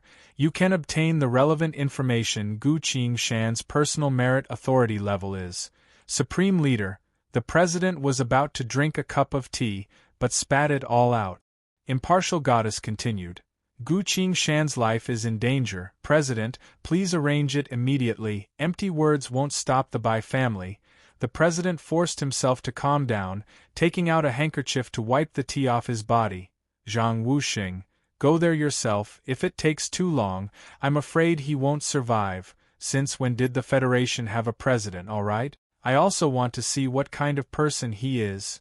When Gu Qingshan arrived, the Federation President's office was already busy.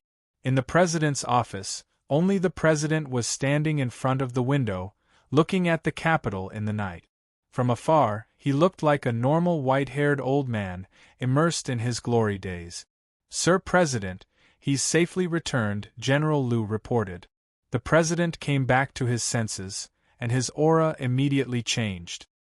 His entire person was filled with solemnity and power. He looked at Gu Qingshan and smiled.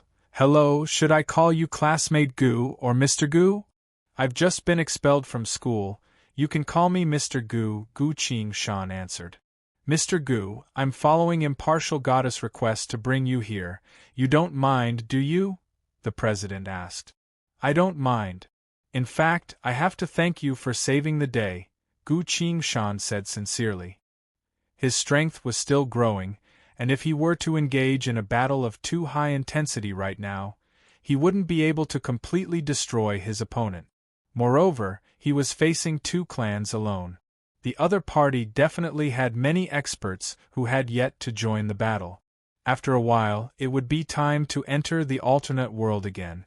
If he continued to fight, he would have to hide in the alternate world and wait for an hour to pass in the real world before coming out.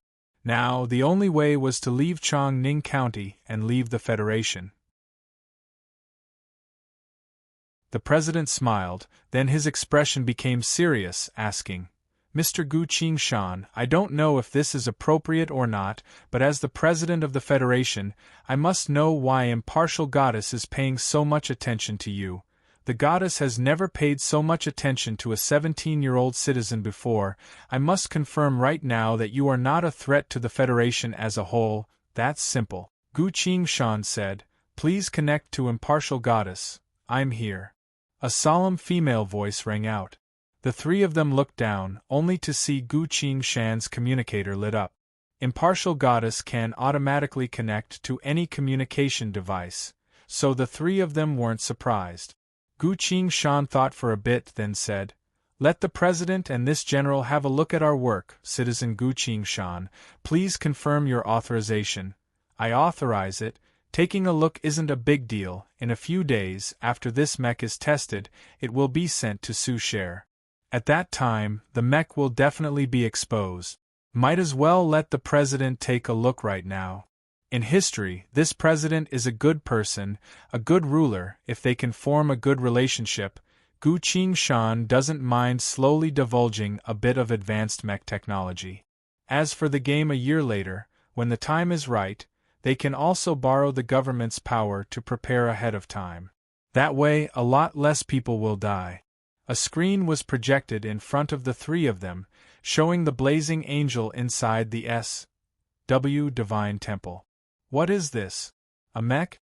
Zhang Wuxian stared closely at the screen, not willing to look away. From the looks of it, it doesn't look like a normal mech. The President put on his reading glasses and also seriously looked at it. Authorization Form 1, Authorization Form 1 Weapon System Demonstration, Gu Qingshan said. Authorization accepted. Demonstration begins, Impartial Goddess answered. 10 minutes later. The door to the President's office was already open.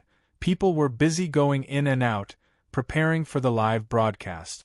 General, can I borrow her for a bit? A fashionably dressed woman asked. Go ahead, I'm going out for a bit. Wake me up when it's about to start, Zhang Zongyang said. Gu Qingshan was pulled by the woman to sit in front of a lighted dressing table. The woman looked at him for a bit, then nodded. His facial features are quite good, but in this kind of situation, it's best to be a bit more formal. She took the powder to add a bit of shadow to Gu Qingshan's face, then ordered one of her assistants to bring a few suits, as well as another to bring a box of different colored ties. Come, let's pick one that fits you. We'll try our best to make everyone like you as soon as you show up, the makeup artist excitedly said.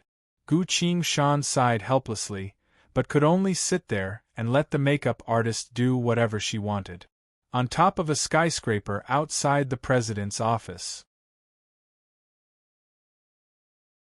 The only one who can change a citizen's personal file is Impartial Goddess, Anna said. He's Impartial Goddess' son? Feng Huode tilted his head, still a bit confused. Anna slammed the table fiercely, stood up and walked out. Your Highness, where are you going? Feng Huode asked. I saw him first, they dared to steal from me. Chapter 29. On the other side, the Lake Island. An old man wearing a bygone era robe was sitting on the main seat of honor, ordering. You can turn off the screen now. At this point, the President's speech had just ended, so the screen was turned off. The entire hall went silent. No one said anything. Father, a middle-aged man was about to say something. Next to this middle-aged man was Madame Su. From the looks of it, they must be Su Share's parents. Don't say anything yet. The old man raised his hand to stop him, saying, Replay the battle for me to take a look. Yes, we'll do it right away, someone replied. A few moments later, the screen was turned on again. As Gu Qingshan came out from the bar, the spirit energy she exuded immediately caught the old man's attention. Mutated elemental, wind elemental?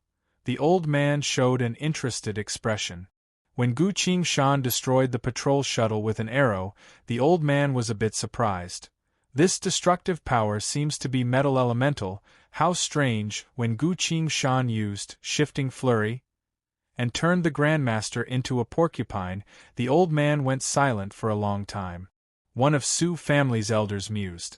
It doesn't seem to be metal, wood, water, fire, earth, nor does it seem to be wind, lightning, light, dark, sound. It doesn't seem to be any of the 5 elements.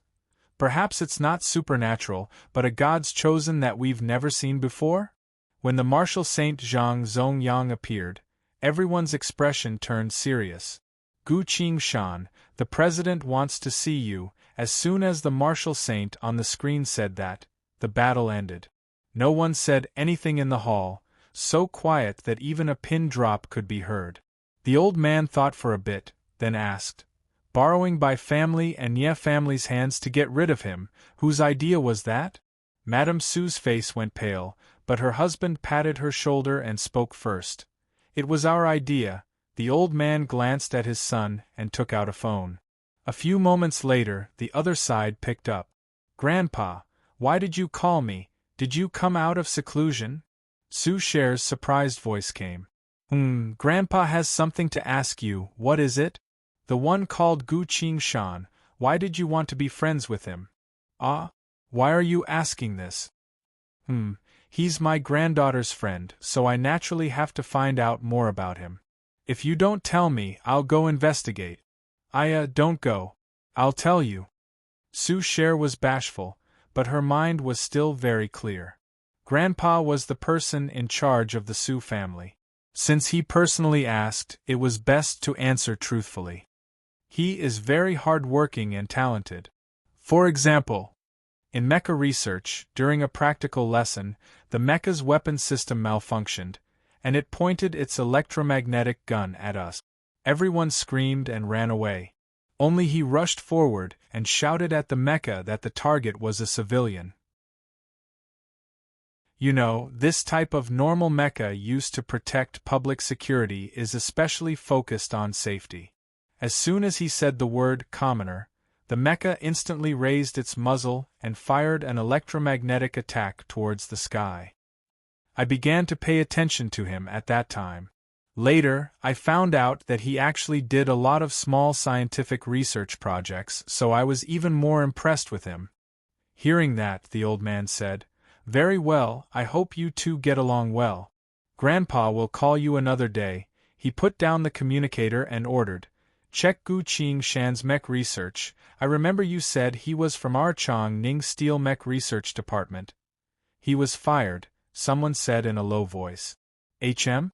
What's the reason?" The old man suddenly turned around, raising his voice. His shout was very intimidating, causing the other person to tremble as he looked at Madame Su. Madame Su lowered her head and said, "I fired him. I didn't want him to use our Su family's company to get closer to Su Shui'er use." The old man's eyebrows scrunched up, chewing on that word. At this point, the person in charge of the investigation was surprised and reported, "Strange, my security clearance isn't high enough, I can't access his personal file," the old man answered. "He's no longer part of our company, of course you can't check, use my clearance." He walked forward, putting his hand on the hollow brain.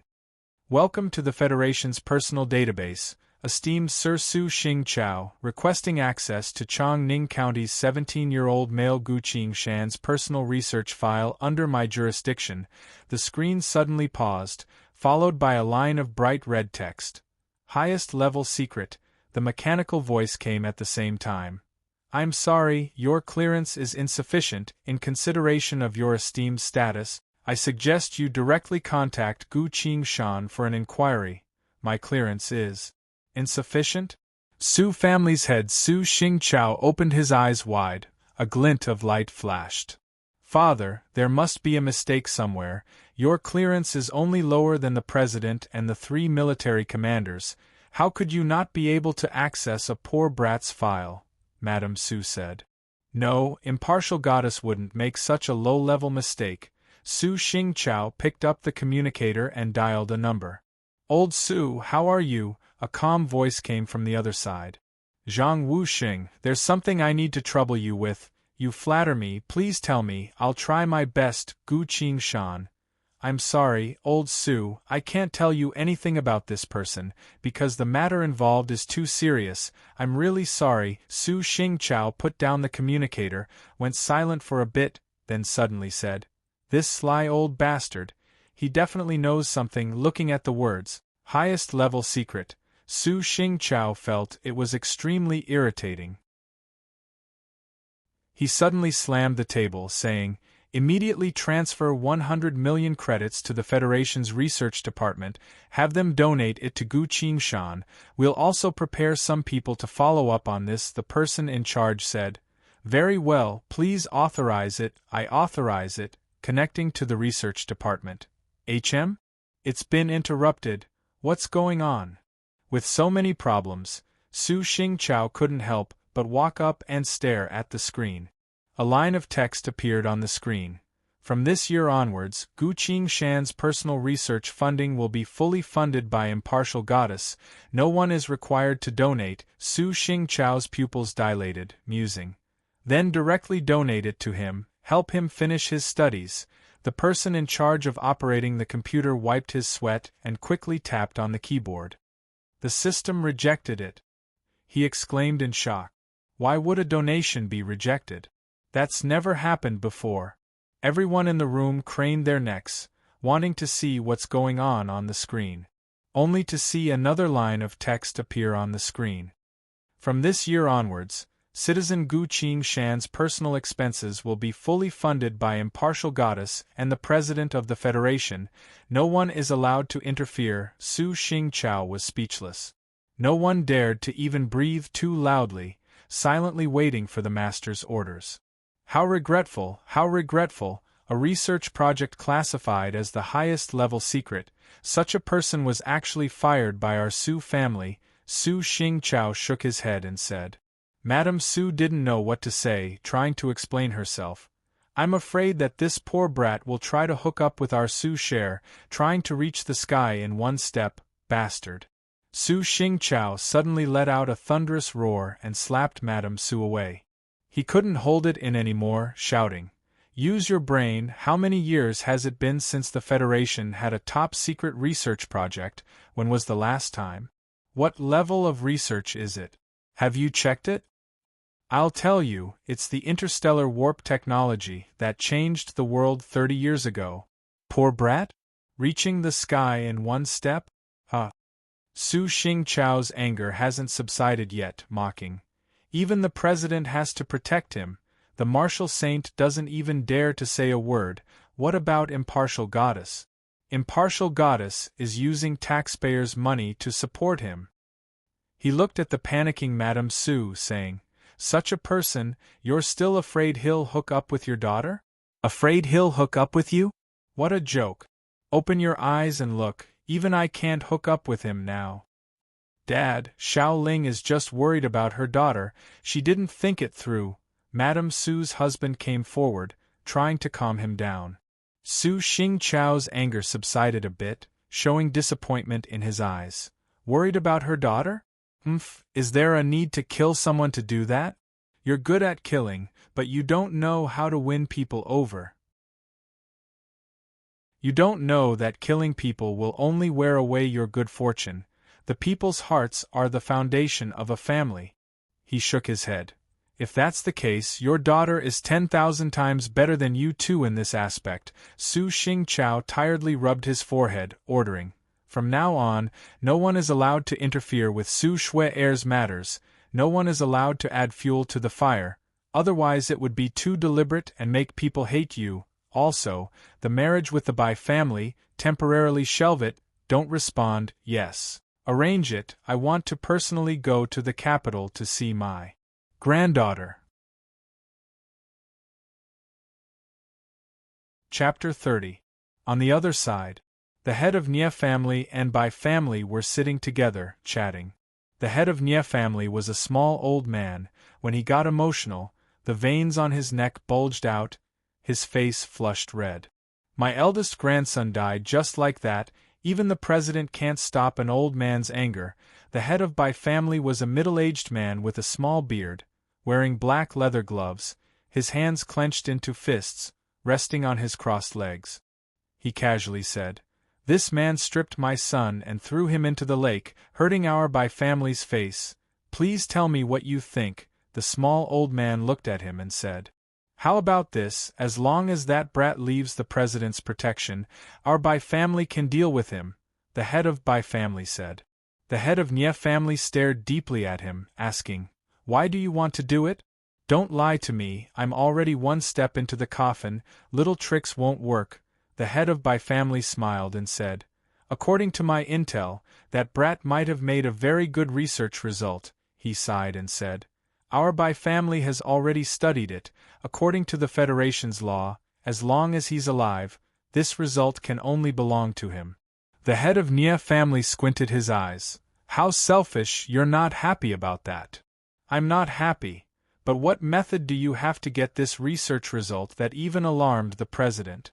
The head of my family shrugged and said, young people always fantasize about a beautiful love, a hero saving a damsel in distress. Our by family will take care of that brat, but before that your Nia family must kidnap that Su family girl. Then we've reached a consensus. The head of Nia family struggled to stand up, slowly walked out with the help of his cane. He suddenly turned around and said, the last 2 questions, if you can satisfy me I'll do it, please go ahead. That girl was originally the one you wanted to propose to, old Nia, are you joking with me? Compared to the benefits, your choice will definitely be the same as mine. The second question, aren't you afraid of the president's wrath? I'm not good at history, but in the past 300 years of the Federation, quite a few presidents have been assassinated.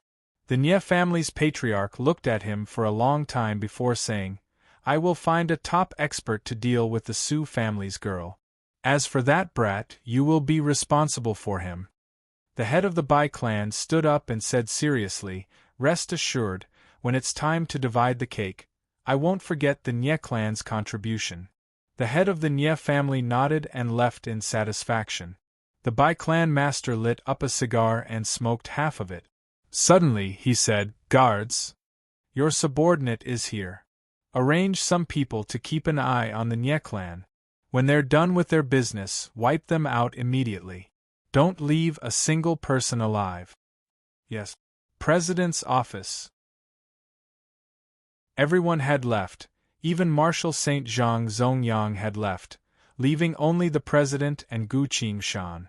So, you really don't want to take up a position in the scientific research department? The president asked. I want to go to university, Gu Qingshan said. The president continued. Although I'm following impartial goddess deductions to publicly accept you as my son, playing along isn't a good thing.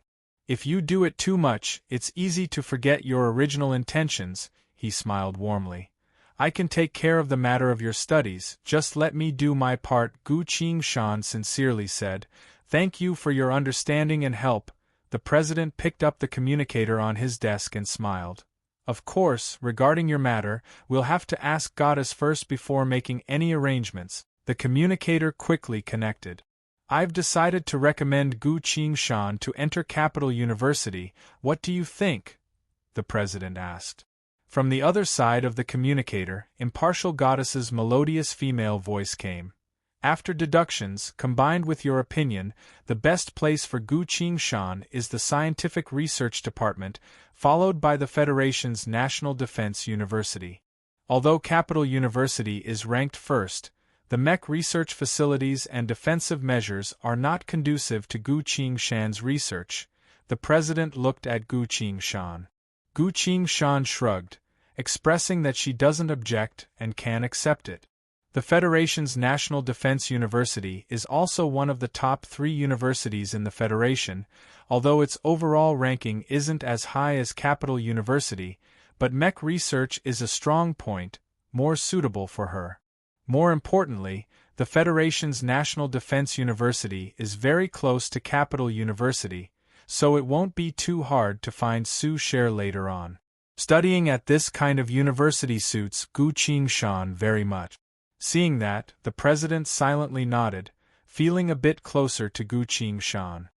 He's been through a lot, he's seen a lot of talented people, all of whom have bad tempers, a tendency to be arrogant and willful. Gu Qingshan is very young, but she's very receptive to other people's opinions, able to think objectively. This is very important, as it's directly related to Gu Qingshan's future. Then let's do it, I agree, the president said. Impartial goddess said, please authorize. I authorize, the president said. Impartial goddess said, Begin data retrieval and placement. Begin calculation of Gu Qingshan's merit. Completing the appropriate placement. Due to the high level of confidentiality, it will require a few minutes for special processing, will be completed shortly. Seems like it's all arranged. The president nodded, looked away from the communicator and looked at Gu Qingshan. Come to my house for lunch tomorrow, meet your family. Gu Qingshan nodded. Very well, then I'll have to trouble you, sir. The president smiled. It's no trouble at all, I'm so busy every day, all 3 meals are prepared by the chef, I don't have the time to learn how to cook. Gu Qingshan also smiled. After you enter university, make some more friends, it's a military school after all, we'll all be comrades after we graduate, we'll meet again sooner or later, the president said. Yes, I will, Gu Qingshan very seriously nodded. Since the president doesn't want to go through the motions and still treats her so sincerely, Gu Qingshan isn't an unreasonable person. Someone knocked on the door. What is it? The president asked. The Senate meeting has been going on for 10 minutes, sir. It'll be your turn to speak soon. Ah, I almost forgot. The president rubbed his forehead and stood up. Gu Qingshan also stood up, saying, I've troubled you. I really didn't think I would still be able to enter university in the end. The National Defense University is a good place. It's backed by the Federation's military, a strong militarized force. When the apocalypse shows up, I might be able to deal with it better. When he's not busy, he'll go look for Su Shui'er. Being able to live like this before the apocalypse really is a good thing. Gu Qingshan's mood lightened up. At this point, someone came to ask if the president was in his office. The president said, Then I'll be going first, remember to come to the mansion tomorrow afternoon. Gu Qingshan replied. Got it. The two of them left together. The president brought his staff to the meeting, while Gu Qingshan was escorted by a private car. After everyone left, the door to the president's office closed and everything returned to silence. A few minutes later, the communicator on the president's desk lit up. Impartial goddess voice came from it. According to Gu Qingshan's personal merit, Federation authority, research level, as well as the Federation's general rules for training researchers, corresponding placement has been completed. Placement result. Federation National Defense University Mobile Mech Department, Special Class Professor, enjoying Federation honorary allowance. Gu Qingshan's personal file change complete. Chapter 31. As the night passed, the east slowly brightened. But today it didn't rain. The sun slowly rose, hanging high in the cloudless blue sky. Gu Qingshan's figure suddenly appeared in a dense forest. The snake demon's corpse is still lying at his feet, 200 meters away. A cluster of arrows pierce deep into the tree branches. Staying in the other world for 1 day is equivalent to 1 hour in reality, but coming back from reality, not even a second has passed in the other world. This is a very strange flow of time. Gu Qingshan checked his inventory bag. The snake blood, snake fangs and other spoils of war are all filled to the brim. Of the 2 most precious snake demon gallbladders, he ate one for himself, the other is silently sitting in his inventory bag, occasionally letting out a faint light. This is the best thing. Even now, Gu Qingshan can still feel his blood essence growing, almost catching up to martial cultivators. Should I walk the path of martial cultivators? Gu Qingshan is a bit hesitant. Whatever, let's not think about this for now. It's time to return to the barracks. I haven't had time to eat anything today. Zhao Lu might not be good at anything else, but he does have a knack for cooking. Gu Qingshan packed up his things and quickly went back the way he came. On the way, he didn't stop at all, only avoiding the demon beasts he came across. Killing demon beasts for a whole night, returning to reality to finish the research and development of a mech, meeting Anna, fighting a grandmaster, meeting the president and the martial saint, going on TV, he's feeling a bit tired. Since he's in the other world this time, he might as well take a good rest. When he returned to the barracks, Zhao Lu was standing at the entrance, waiting for him. As soon as he saw Gu Qingshan, he hurriedly said, Brother Gu, it's bad, what is it? Last night, a lot of demons appeared one after another, What exactly happened? Gu Qingshan's expression tightened as he asked. Zhao Lu doesn't understand military matters, so even after a while, he couldn't explain anything. Gu Qingshan could only patiently ask. Every 3 to 4 times he asked, Zhao Lu would answer from his memory. After about 15 minutes, Gu Qingshan finally understood what happened. Last night, the demon army didn't send out a large force, only small special forces. These forces are all well-equipped and strong. In Zhao Lu's words, they look scary, even more ferocious than the monsters last time. The troops of the Devil Army rushed out from the entrance of the camp at an extremely fast speed. In order to ensure their concealment and mobility, the number of fiendish demons was small, and their movements were silent. If it wasn't for Zhao Lu going to the toilet at night, he wouldn't have noticed. After listening to Zhao Lu's description, Gu Qingshan remembered the faceless giant and the bloodthirster that appeared yesterday, feeling even more confused. What did the Devil Army want to do by frequently mobilizing such elite troops? This year is the last year of Qingping, right? He muttered. Qing year, Zhao Lu nodded. Qing Zhao nodded. This was indeed the first time the war had just broken out. The demons and humans were still testing each other's strength. Neither side had sent out a strong team to fight to the end. These powerful demons that would only appear in the later stages of the war had suddenly appeared. Gu Qingshan pondered and began to seriously recall. He sensed an ominous sign. In his previous life, he was the commander of Huaxia's National Guild and the overall strategic director of the World Allied Forces Command. He was especially sensitive to troop movements. He had seriously studied every battle in the game. Because she had just crossed over, her cultivation was too low and she was injured, so Gu Qingshan focused on improving herself. Now that the situation had changed, he once again thought about it from the perspective of a strategic commander. Gu Qingshan cast aside all distracting thoughts and began to organize her thoughts. Since it wasn't the main army of the fiendish demons, then what was about to happen would definitely not be on the main battlefield. In that case, a direct battle could be ruled out. Then, would they launch a surprise attack? Gu Qingshan closed her eyes and went through the map in her mind. The military camp he was in was at the front line and was now part of the fallen area.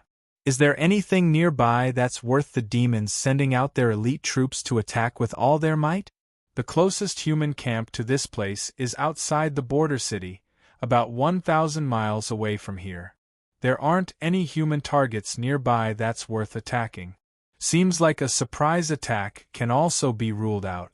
Having ruled out these two possibilities, Gu Qingshan became even more nervous.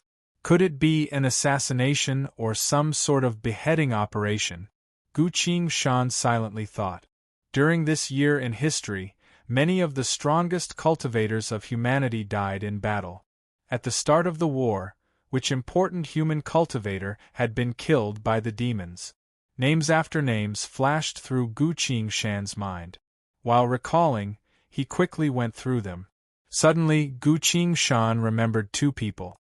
Two people of unparalleled talent, two people who left a deep mark in history.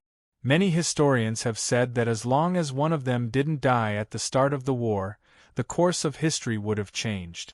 Gu Qingshan suddenly asked, "What month and day is it today?" Zhao Lu scratched his head and answered, 7th of June. Gu Qingshan's heart jumped.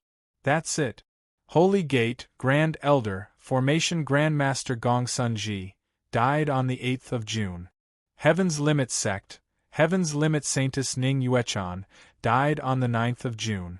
Gongsun Ji was surrounded by 3 million demons and died in his own formation. Ning Yuechan was surrounded by 5 demon generals, fought for an entire day and night before dying. Many players were dumbfounded when they read this historical record, unable to comprehend what had transpired. Because formations are the best at hiding, or at the very least, they can trap the enemy and escape.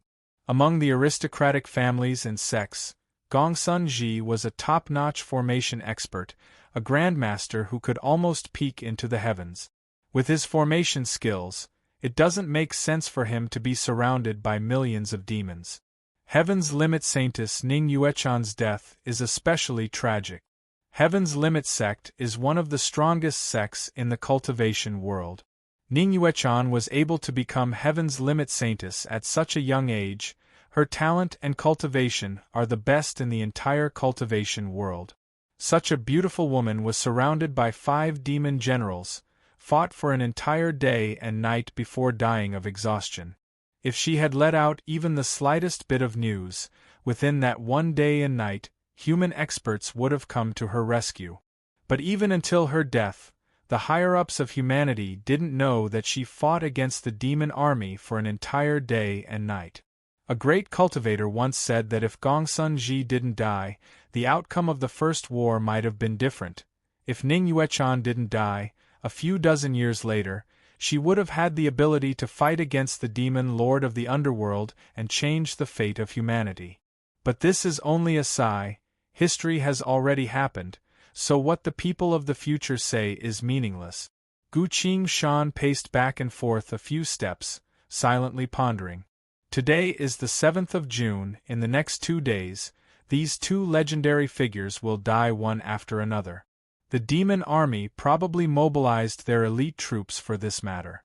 The place where these 2 legendary figures died is, Gu Qingshan silently recalled in her mind, quickly remembering the location marked in the historical records.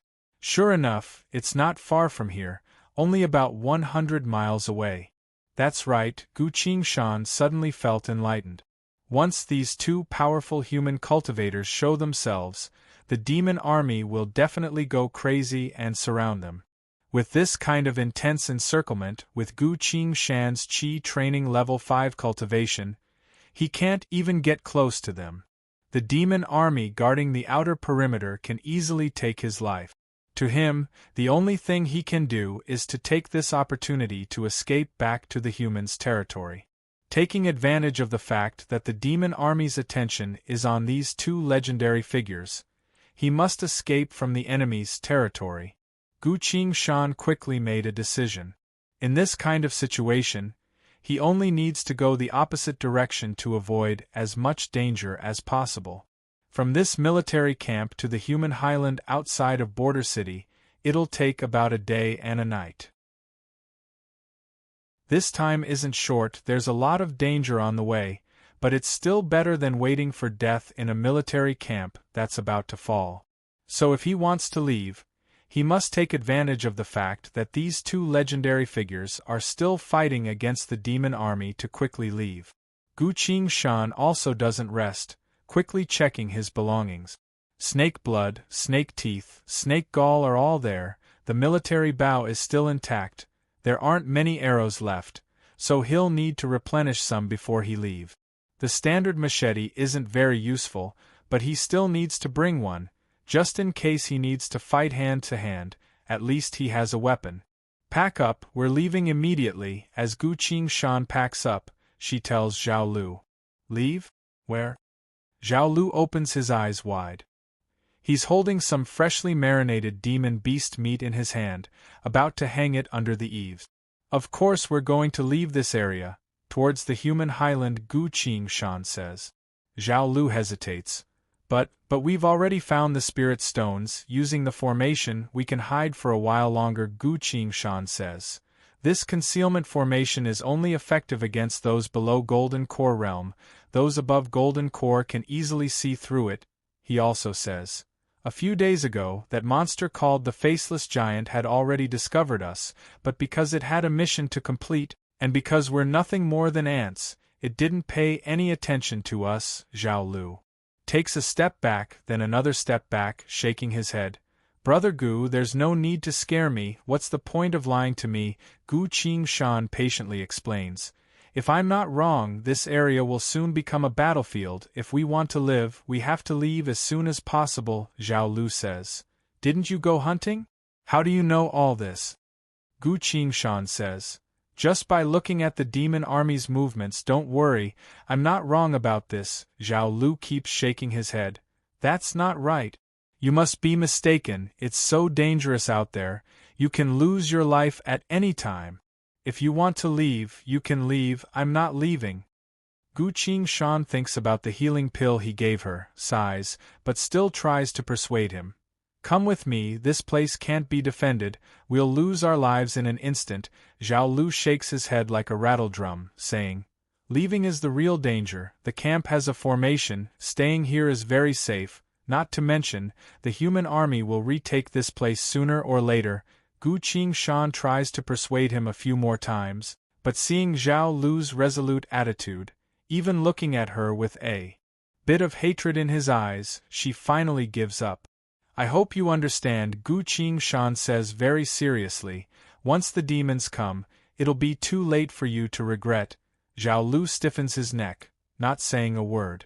Seeing that, Gu Shan helplessly turns around, leaving the camp without looking back. Until Gu Shan can't even be seen anymore, Zhao Lu spits on the ground. Peh. Going out is the most dangerous, those soldiers all died at the hands of the demons because they left the camp, everyone else is lying in the pit of corpses, only I'm alive. Originally I thought it was a reinforcement, but it turns out it's just a new recruit. I had to wait for a few days for nothing before I understood. Ridiculous, not only did you want to die, you even dared to trick me. Chapter 32. Gu Shan quickly ran through the forest until he reached a clearing where he carefully took a detour. After running for a few dozen feet, another clearing appeared in front of him. Gu Shan paused and took another detour. After walking for a bit more, pushing aside the thick branches, another barren clearing appeared in front of him. As far as the eye could see, this clearing was everywhere. Gu Shan sighed, gritted his teeth, and leapt up. He raised his military bow and shot an arrow towards the ground. The arrow pierced deep into the ground, leaving only the tail of the arrow exposed. Not too long later, a face as big as a field appeared in the clearing. The face spat out the arrow, looked at Gu Shan and slowly asked, "How did you know that I was here?" Gu Shan observed it and replied, "The soil is too new, what do you mean?" The face showed a confused expression. This was a type of demon that could burrow underground, called earth fiends. They were born with the ability to resist elemental spells to a certain degree, so if they ran into a sword cultivator, they would immediately burrow into the ground. Burrowing underground was a powerful thaumaturgy that very few living beings could grasp. Earth fiends were practically invincible during military battles, causing human cultivators a lot of headache. It wasn't until a long time later that the players found out that they had a fatal weakness. Their brains weren't that good.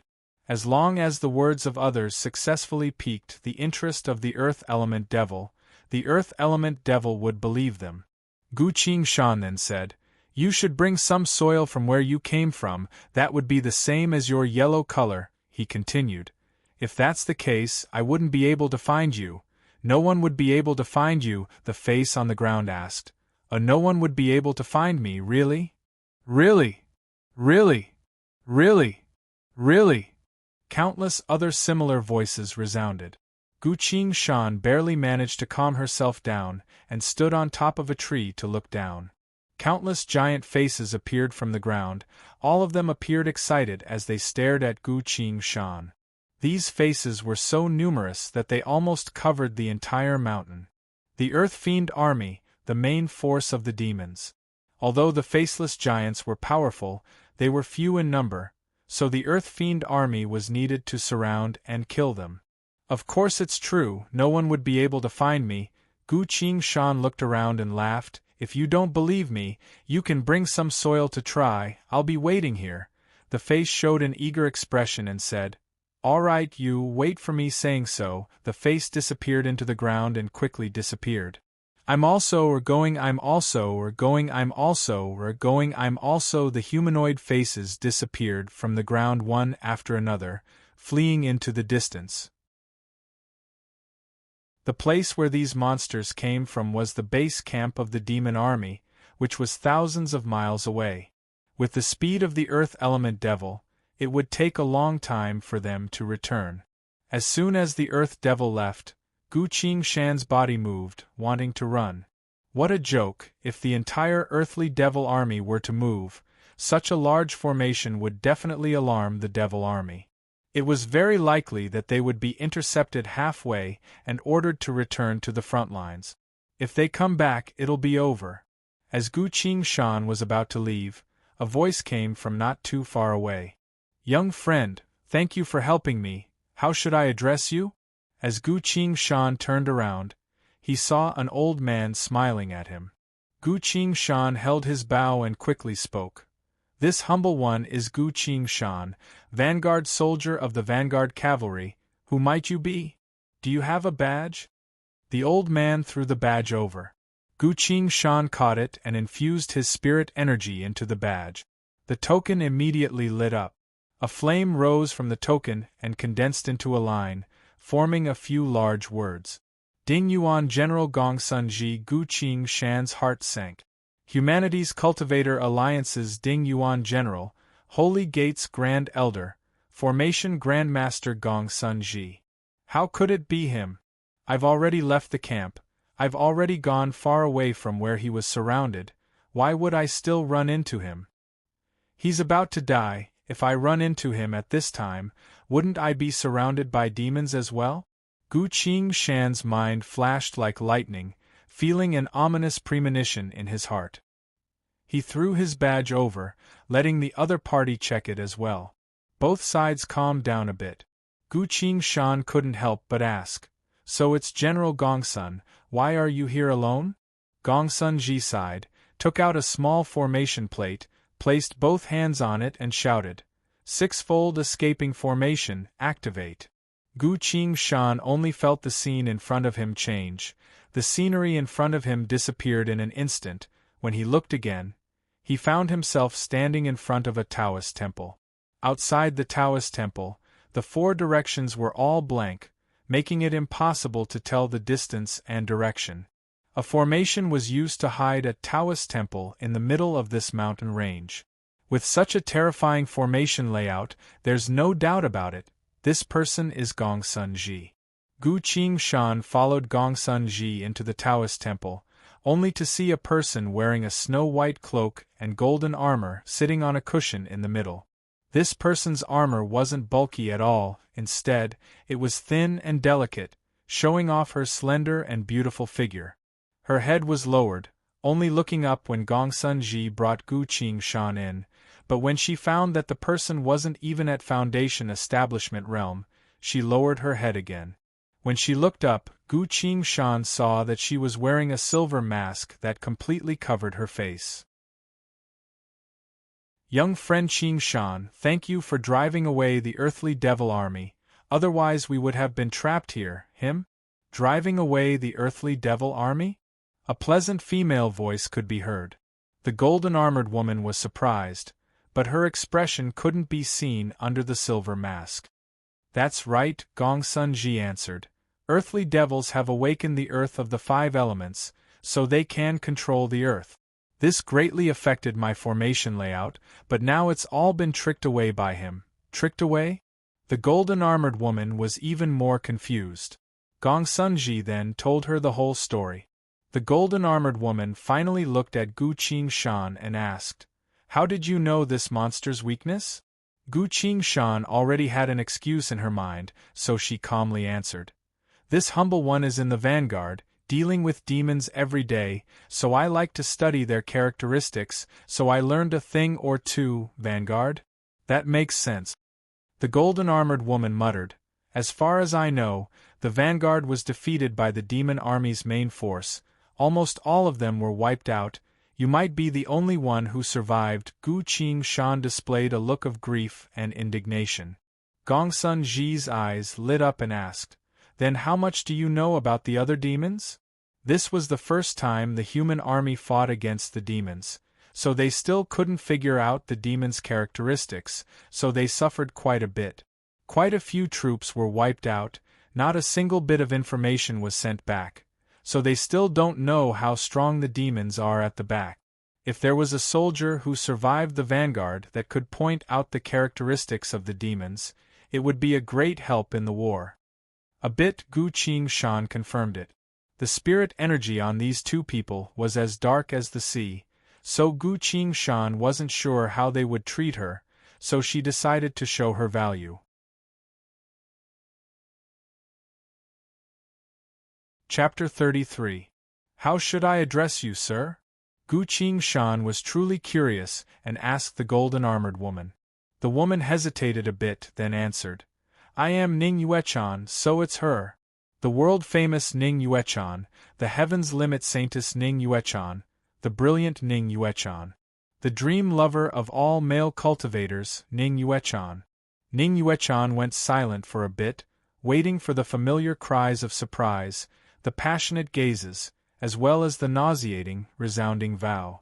Every time she met a young male cultivator, no matter who they would never be able to escape from this routine. These male cultivators seemed to have forgotten that Ning Yuechan was much stronger than most of them, so she didn't need their protection at all. They couldn't be blamed for this, because the one standing in front of them was Ning Yuechan.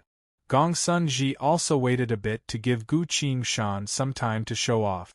After all, she was the one who sent the earthly devil army away, helping them out, so they owed her a favor. But after waiting for a while, Gu Qingshan didn't move, didn't make a sound, didn't react. HM? The two of them looked back in surprise, only to see Gu Qingshan standing there with a solemn expression. His eyebrows as thick as a mountain were scrunched together. What a strange guy, Ning Yuechan silently commented. But Gu Qingshan couldn't be blamed for this, because what he was seeing right now was completely out of his expectations, completely out of line with history. He was completely lost in thought. How did these two people who were about to die end up together? What kind of mistake did history make? Including Gu Qingshan, none of the players knew that these two people were actually together before they died. According to historical records, they died in places that were very far away from each other. But now, it doesn't add up at all. Gu Qingshan's entire body tensed up. The twisted history was filled with unimaginable mysteries, and the shadow of death was slowly approaching. The earthly devil army had surrounded the two of them, which meant that the devil army had discovered them again. For Gu Qingshan, who was focused on escaping, even if Gongsun Ji and Ning Yuechan let him go, he would not be able to get far with his speed. Then, when the devil army carried out the assassination, as long as there was a slight mistake, Gu Qingshan, a qi condensation cultivator, would die. What could he do to save his life? Gu Qingshan forced herself to calm down. The sacred Tao Gate and the Celestial Limits sect were separated by tens of thousands of miles, so the two sects did not interact much. Gongsun Ji was a senior, while Ning Yuechan was a rising star. According to historical records, the two of them had never crossed paths in their lives. They had never even seen each other. If that was the case, it was very likely that the two of them were carrying out a military mission together. Yes, that's right. They must have some sort of mission or completed something. This mission must be very important for the devil army to send out such a strong force to search for them everywhere. Tomorrow, Gongsun Ji would be the first to fall in his own large-scale defensive formation. From the looks of it, he was purposely attracting the attention of the devil army to cover Ning Yuechan's retreat. One day later, Ning Yuechan fell in a place very close to the human highlands. She was almost able to escape back to the human territory, but was caught by the 5 devil generals and died after fighting for a day and a night. For a day and a night, she did not even send a single communication talisman back, so no one came to save her. Gongsun Ji would rather die than let Ning Yuechan escape.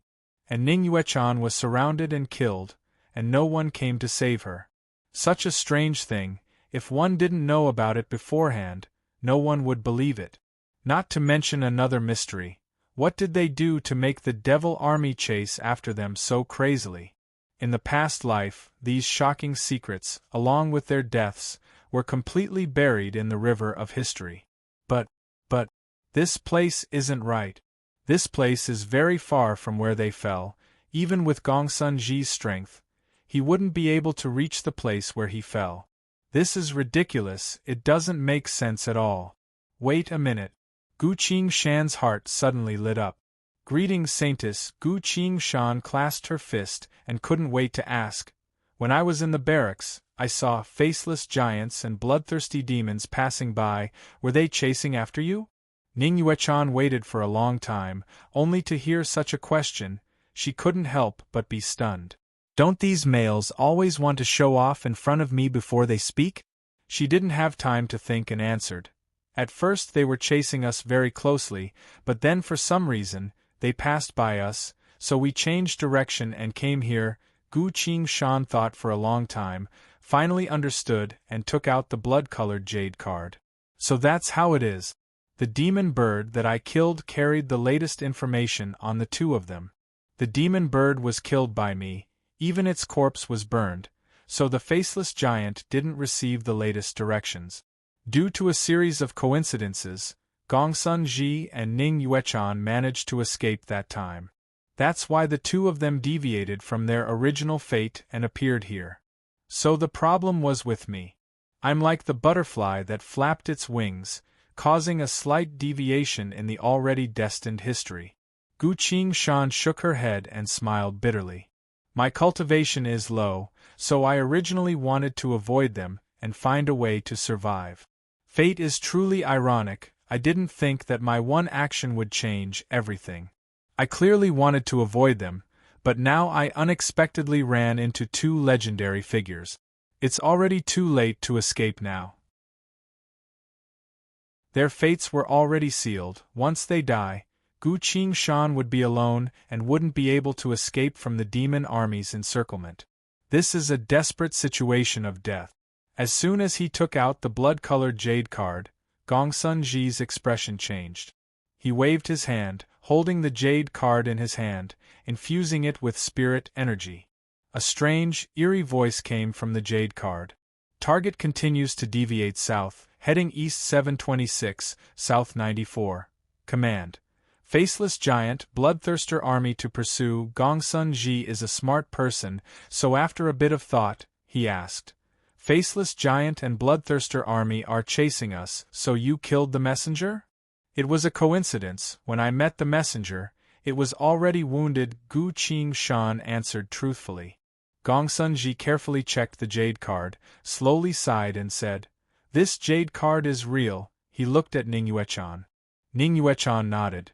He didn't lie, my spirit beast did hurt the messenger, but couldn't stop it. She then asked. I can see that your cultivation hasn't even reached foundation establishment yet, so you shouldn't be able to catch up to the demon army messenger. How did you stop it? Gu Qingshan tapped the military bow, answering. This humble one likes to use bows, so I learned a bit on this path. That's why I was able to stop it. Seeing their doubtful gazes, Gu Qingshan knows that she has to win their trust. Gu Qingshan took out the military bow, knocked an arrow and shot. Shifting flurry. Rapid fire. A gray shadow turned into a streak of light, flying like a dragon. Thud. Chapter 34. With such archery skills, no wonder you can be the vanguard of the valiant cavalry battalion, Gongsun Ji praised. Ning Yuechan silently nodded. Combat skills need to be honed, but even more so, talent. Some people have a lot of cultivation, but can't even learn a few high-level combat skills before they die. The young man in front of them really is talented. The two of them looked at each other, already 70% to 80% convinced. Of course they believed him, but the two of them didn't know whether to laugh or cry. Our cultivations are clearly unparalleled, and our skills are unfathomable, yet we were saved by a chi condensation brat once, and then helped out again. Right now, the faceless giant and the bloodthirster demon are running around like headless flies. The earthly devil army was tricked into returning to the demon army's camp to move dirt. The two of them could be said to have escaped from death's door, finally able to take a breather. Gongsun Ji immediately said, Very well, young friend Gu, let's go now, maybe we'll be able to return to humanity's highland alive, he then asked. Saintess, can you still walk? Ning Yuechan shook her head, saying, I can't, this time I really can't hold on anymore. Gong Sun Ji pointed at Gu Qingshan and sternly said, Gu brat, you support Ning Yuechan, we're leaving. Setting up a formation requires both hands, with this brat supporting Ning Yuechan. If there's a sudden crisis, he'll be able to use his full strength.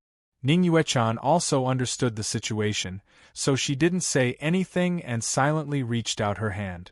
Gu Qingshan looked, only to see her willow-like slender arms completely covered in golden scales, a tight dark red wrist guard on her wrist, making her slender jade-like hands look especially white. In this world, countless male cultivators want to hold this hand even in their dreams. No matter what price they have to pay, they won't hesitate. But they can only dream about it. Ning Yuechan is as pure as ice and as clean as jade, her vision is high. Normally she doesn't like to talk much, let alone being so intimate with someone like this. If it wasn't for the fact that she was in a life and death situation, if it wasn't for the fact that she couldn't even stand properly, she wouldn't have let a man help her up. But Gu Qingshan didn't move. What's wrong with this kid? Two grand cultivators with profound cultivation bases looked at Gu Qingshan at the same time. However, he saw that Gu Qingshan was frowning. There was still a thoughtful look on her face, and there was no joy or enthusiasm of being close to a beauty. What's wrong? Gong Sunji asked. What happened to her? Why do you need my help? Gu Qingshan pointed at Ning Yuechan. Ning Yuechan was a little unsure of herself after being casually pointed at by him. Will this guy die if he helps me up? Am I that unattractive? Feeling a bit annoyed, Ning Yuechan couldn't help but bite her lip and personally explained, I've been fighting for several days now, got poisoned by 4 different poisons, and have 27 wounds of various sizes on my body. That shouldn't be the case. Gu Qingshan looked at her and doubtfully asked, shouldn't all of you have your own supplies? Even if it's an inventory bag, there should be healing and detoxification pills, shouldn't there? Ning Yuechan turned her head away and answered, I've already used them up. Gong Sun Ji also smiled bitterly. We infiltrated the demon army to investigate their secrets, only to be discovered by the 9 Hells demon lord and chased after us for over 20 days. I've already used up everything on me. I don't even have a single healing pill left. It was now that Gu Qingshan understood. So Heaven's End Saintess Ning Yuechan's condition was so bad that she couldn't even get the most basic supplies. No wonder she was held up by the 5 demon generals for an entire day and night before regrettably dying. She was the most regrettable death in the history of humanity. Gu Qingshan searched his body, trying to find something to replenish himself with. As Gong Sun Ji and Ning Yuechan were observing him, their eyes lit up as they saw his actions. That's right, this brat might have some replenishing pills. While they were thinking, Gu Qingshan put her hand down and said, I'm sorry, but I also don't have any healing pills. The 2 of them were a bit disappointed. Ning Yuechan was a bit annoyed. If you don't have any, then why are you looking for me for so long? Let's go, let's not waste any more time. Gong Sun Ji turned around and said. Wait a minute. Gu Qingshan suddenly remembered something. He took out a leather bag and poured out a snake gallbladder that was emitting a faint light. A snake gallbladder from a demon snake. It's very rare. Perhaps it'll be useful for your poison and wounds. Saying so, Gu Qingshan held the gallbladder in his hand. Glancing at it, Gong Sun Ji was overjoyed. It's more than useful, it's perfect timing. A demon snake gallbladder can replenish blood and flesh. It can also neutralize poison. Just right for you. Just right for you. Gong Sun Ji urged. Saintess, you're saved, quickly take this. Ning Yuechan was stunned as she stared at the gallbladder in his hand. With her knowledge, she naturally knows how precious and important this gallbladder is to her right now. But this scene in front of her has successfully evoked the painful memories hidden deep in her heart. Ning Yuechan suddenly asked, You gave me this gallbladder, what about you? Me? Gu Qingshan was a bit surprised, then patted her chest. I'm fine. Ning Yuechan was as calm as still water, whispering, your cultivation is so low, you might get into trouble at any time, why not save it for yourself?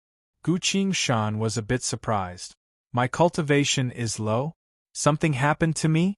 This girl doesn't know how to talk. Gu Qingshan glared at his silver mask and said impatiently, are you going to eat it or not? If not, I'll throw it away. No matter how good-tempered Ning Yuechan was, she still glared back at the young man behind the mask. What kind of attitude is this? What do you mean I'll throw it away if you don't eat it? How can this person speak like this? She bit her lip, unable to decide whether to accept or reject. This gallbladder is 100 times more precious than a detoxification pill.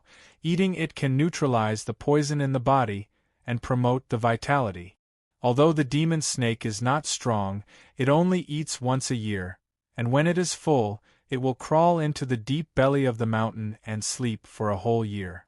After 360 years, when the demon snake transforms into a jiao, it will leave its original place and find a spiritual land of the 5 elements to nourish its soul in preparation for the transformation into a dragon. It is very rare to encounter a demon snake. This gallbladder looks like it is almost 300 years old, which is even more rare. However, he just casually took it out. If it was another time, if Ning Yuechan wasn't like a dying lamp, poisoned, and if he didn't just take out the antidote gallbladder, Ning Yuechan wouldn't have any mood swings at all. But it was in this kind of situation that she suddenly remembered the pain from deep within her memory.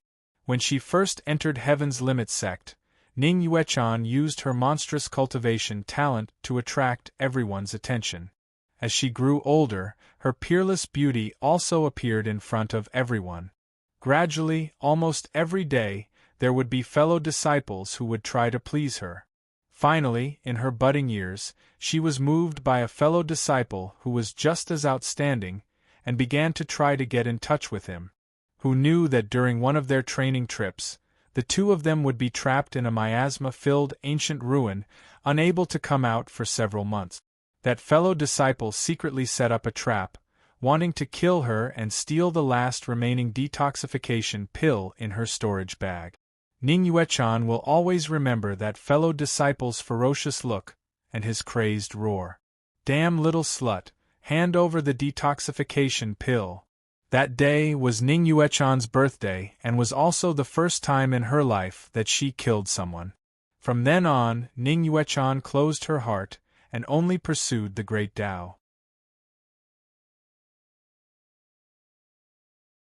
Chapter 35. Ning Yuechan stood still like a puppet, not saying a word. Gong Sun Ji thought of something, looked around nervously, and whispered, did she lose her soul? Could it be the heavenly demon? He took out a small dark red formation plate and tapped it with his finger. The formation plate didn't react at all. Gong Sun Ji was relieved, looked at Ning Yuechan, then looked at Gu Qingshan, and closed his mouth. Since it wasn't the heavenly demon devouring heart, Ning Yuechan wouldn't have any problems. This was a matter between Ning Yuechan and Gu Qingshan. Gong Sun Ji wouldn't interfere. Everything has its own cause and effect. This time's life-saving grace is a big cause and effect. Ning Yuechan must make her own decision. No one else can replace her. Gu Qingshan looked at Ning Yuechan, but was a bit anxious. The demon army is coming, but this woman is still in a daze, not knowing to heal her wounds. Once the demon army arrives, as long as the faceless giants catch up, things will be troublesome. Thinking of this, Gu Qingshan couldn't hold back anymore, grabbed Ning Yuechan's hand, and stuffed the python demon gallbladder into it. He loudly said, "What are you doing? Heal your wounds if you don't want to die." Gong Sun Ji's face twitched, nervously looked at Ning Yuechan, ready to dissuade her. This kid actually grabbed Ning Yuechan's hand. He really didn't know how Ning Yuechan dealt with the lecher? Over the years, those who dared to do this all became cripples, unable to cultivate for the rest of their lives. Under the gaze of the two, Ning Yuechan finally moved. She looked at Gu Qingshan deeply and said, Give me half an hour, I need to heal my wounds. Gongsun-ji raised his eyebrows in surprise. Since when did the saintess, Ning Yuechan, become so easy to talk to? Sigh, women are really fickle, even more difficult to understand than formations. Gongsun-ji silently shook his head. But Gu Qingshan was satisfied and immediately said, "That's right. Only when your body recovers will you have the strength to fight.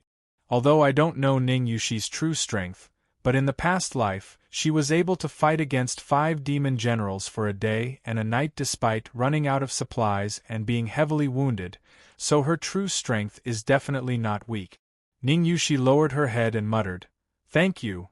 Before Ning Yushi even finished her sentence, Gu Qingshan wasn't looking at her anymore, instead pulling Gongsun-ji aside and said, "There's still some time, Senior Gongsun. I have some understanding in the art of war, so I have some questions." He was a formation grandmaster, the Dingyuan general of the Human Allied Army, a famous figure in history. History even said that he died too early, or else the direction of the war would have changed. Gu Qingshan was also a strategic commander in the past life. Now that she met Gongsun-ji, she was already planning to spar with him. Gongsun-ji met her passionate gaze, slightly startled, and said, "Sure." Gu Qingshan immediately asked, "At the beginning of the war, why did you arrange for 2 battalions of 5 elements sorcerers in the Southwest Highlands?" Gongsun-ji said, "About that, I think there are 3 advantages to this arrangement." The two quickly began to talk. Ning Yuechan walked to the praying mat and sat down. After a moment of hesitation, she took off the silver mask on her face. She released her divine sense, closely watching the two, but she saw that neither of them turned around, nor did they release their divine sense to observe her. Gongsun-ji was a world-famous Tao addict, obsessed with the art of formations all his life. He was not even willing to find a Taoist partner, saying that it was a waste of time. It was not surprising that Gongsun-ji could do this, but why didn't that brat turn around? Ning Yuechan ate the snake gallbladder in small bites, and occasionally stole a glance, only to see Gu Qingshan seriously asking Gongsun-ji some questions about the military formation. Ning Yuechan listened carefully for a while, and found that he was not pretending. The questions he asked were really profound, and Gongsun-ji also thought for a long time before he could answer. But Gongsun-ji's interest was also piqued, so he started to discuss a certain tactic with Gu Qingshan. Gongsun-ji is a proud and arrogant person. Normally he's so arrogant that he doesn't even give face to the sex masters, but now he's seriously discussing tactics with this brat. The two of them talked back and forth, getting more and more excited as they talked. That's rare. While Ning Yuechan was surprised, she was also a bit worried. "I'm not wearing my mask right now. So many cultivators, because of their greed for my face, became half-hearted on the battlefield, making so many mistakes that they even lost their lives. Wearing a mask is to prevent others from seeing me. Now that I've taken it off, why isn't he looking?" After eating the snake gallbladder, Ning Yuechan silently put on her silver mask. She felt an indescribable sense of loss. But very quickly, Ning Yuechan closed her eyes and began to heal herself, so these messy thoughts also slowly disappeared. The camp. Zhao Lu tore down half of the house, arranging the wood neatly. Winter is coming, so these wood are to be used to keep warm. Although the camp doesn't have any supplies, there's still plenty of water and seasoning. Quite a few demon beasts were still in stock, so when Gu Qingshan left, she only took a few for rations. The rest were carefully marinated and preserved by Zhao Lu. The formation is working well, so Zhao Lu counted the days and changed the spirit stones on time. Zhao Lu felt that his life is very fulfilling, very peaceful. As long as the Human Alliance manages to counterattack once or twice in the following days, he'll be saved. A kitchen soldier, surviving alone in a fallen zone at the front line, that'll definitely cause a commotion. Such a heroic feat. When I return home, I'll definitely be welcomed with open arms. At that time, with my reputation as a warrior, I'll be able to marry a decent woman, and live the rest of my life in glory. While Zhao Lu was thinking, another loud noise came from outside the camp. A foot came down from the clouds, causing the ground to shake. Then, another foot landed on the ground. Not long after, the loud noise went away. Zhao Lu looked at the giant monster that went away, suddenly feeling that after seeing it a lot, he's become a bit braver. That guy said it was a chaotic-type demon, a faceless giant. No matter what kind of terrifying demon it is, with the concealment formation, it's safe. After seeing it a lot, Zhao Lu felt that this demon wasn't anything special. But the strange thing is, the frequency of this monster's appearance seems to be increasing. Like it's looking for something, but couldn't find it. While Zhao Lu was thinking, another loud noise came from afar. The footsteps came closer again. Zhao Lu sighed a bit annoyed, preparing to go back to the camp to rest when the footsteps disappear. After a while, the footsteps disappeared again. Yawning, Zhao Lu headed back to the camp. He unintentionally glanced at the camp's main gate, then froze in place. That pair of horrifying giant feet was standing still at the camp's main gate. The sky suddenly darkened, the entire camp was plunged into darkness. Zhao Lu looked up, only to see a horrifying giant hand descending from the sky, blocking out the sun and the sky. The thin layer of light surrounding the camp flashed, popping like a bubble in front of the giant hand.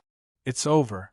Zhao Lu looked at the horrifying giant hand coming closer and closer, suddenly remembered Gu Qingshan's advice.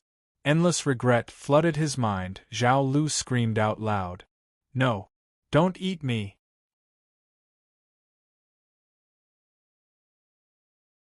Chapter 36. Half an hour passed in the blink of an eye. As soon as Ning Yuechan opened her eyes, she heard Gong Sun Ji saying something. Gong Sun Ji replied, "As soon as we returned, we sent out a communication talisman for help." Gu Qingshan commented, "That's strange. I've been in the camp for a few days now, but I've never seen a human army pass by." Gong Sun Ji sighed. "There's nothing strange about that, because when we came out to investigate this time, we coincidentally found a traitor among the higher-ups of humanity, so that's why." Gu Qingshan was surprised. No wonder no human army came to their rescue when the two legendary figures were fighting to the death while surrounded by the demon army. Their communication talismans were probably intercepted by the traitor, so that no one knew about their predicament. It's even possible that the human army was sent away by the traitor to make things easier for the demon army. If that's the case, the three of them are really in danger. Gong Sun Ji evaluated Gu Qingshan, then suddenly asked, "Brat, did you join any sect?" Gu Qingshan answered, "I'm a lone cultivator. If I survive this, I'll join the semester examination next year." Gong Sun Ji continued, "During the semester examination, directly report to the Holy Gate and tell them my name." Ning Yuechan looked at him in surprise. How did this brat manage to catch Gong Sun Ji's eye? At this time, the two of them noticed that she had woken up, so they both looked at her questioningly. Ning Yuechan answered, "The poison has been purged, my wounds are healing." Gong Sun Ji was overjoyed. "Good! As long as there's no poison, with Ning Yuechan's cultivation, as well as the python gallbladder's ability to regenerate muscles, her body will quickly recover." Ning Yuechan slowly stood up, bowing to Gu Qingshan. "Thank you for saving my life." In such a perilous situation, being able to expel the poison and slowly heal the body's injuries was no different from having an extra life. Gu Qingshan quickly waved her hand and said, "Let's talk later, we need to move now." "Should we consider using the flying boat?" Gong Sun Ji suggested. "No," Ning Yuechan said. "Once the flying boat rises, all the devil army will see it. We're the main target now. If we want to leave, it'll be more troublesome." Gu Qingshan interjected. "Elder Gongsun, you are the Ding Yuan general, as well as the human race's formation grandmaster. Other than the allied army, there must be other places you can call for help." Gong Sun Ji glanced at Ning Yuechan and said hesitantly, "We haven't reached that point yet. We do have a reliable summoning spell, but we can't use it carelessly. Saintess, what do you think? Ning Yuechan was about to speak when the ground suddenly shook. Gong Sun Ji swung his sleeve, revealing the scene outside to the three of them. Two terrifying giant feet slowly approached from afar. Between heaven and earth, they could only see these feet moving, while the rest of the body above the legs was completely hidden by the thick layer of clouds, unable to be seen. The faceless giant. So that's how it all started. Damn it, why am I so stupid, only now understanding the whole story. At this moment, Gu Qingshan finally cleared the fog and found out the truth. Gu Qingshan's expression changed, shouting, Elder Gongsun, quickly send a summoning talisman to ask for help. As soon as the faceless giant arrives, the summoning talisman won't be able to fly out. Gongsun Ji was surprised. Why can't the summoning talisman fly out? While they were talking, the giant feet were already getting closer and closer. Gu Qingshan hurriedly shouted, Trust me this once, quickly send the summoning talisman. While Gongsun Ji was still hesitating, Ning Yuechan suddenly tapped her inventory bag, took out a misty summoning talisman, and spoke. Heaven's Limit Sex Ning Yuechan has obtained the list of spies from humanity's allied army, as well as successfully located Shen Wu World, requesting the saints to come to our aid. Saying so, her hand loosened as the summoning talisman floated up. Seeing that, Gongsun Ji sighed. Rashly disturbing the saints, I'm afraid our sex will be unhappy. The saints are the strongest cultivators in the world. A cultivator's cultivation realms are divided into Qi training, foundation establishment, golden core, rejuvenation, ascended, sainted, and so on. Those who can break through all of these realms and reach the final sainted realm will be recognized as a saint by the world. There are only 3 such cultivators in the entire human race, known as the 3 saints. Under normal circumstances, only a very small number of people have the qualifications to contact the saint. Gongsun Ji and Ning Yuechan both have a saint's summoning talisman, which was exchanged for 300 years of savings by the 2 sects behind them. The sects gave it to them in order to ensure their safety during this time's infiltration of the demon army. Both sects' masters have repeatedly reminded them that unless it's an earth-shattering matter, they can't use it. Ning Yuechan stared at Gu Qingshan and said, If there's anything, I'll take responsibility. Gu Qingshan didn't even breathe a sigh of relief, only staring at the summoning talisman as it flew up into the sky, about to fly away. But deep in the clouds above the summoning talisman, a huge shadow appeared.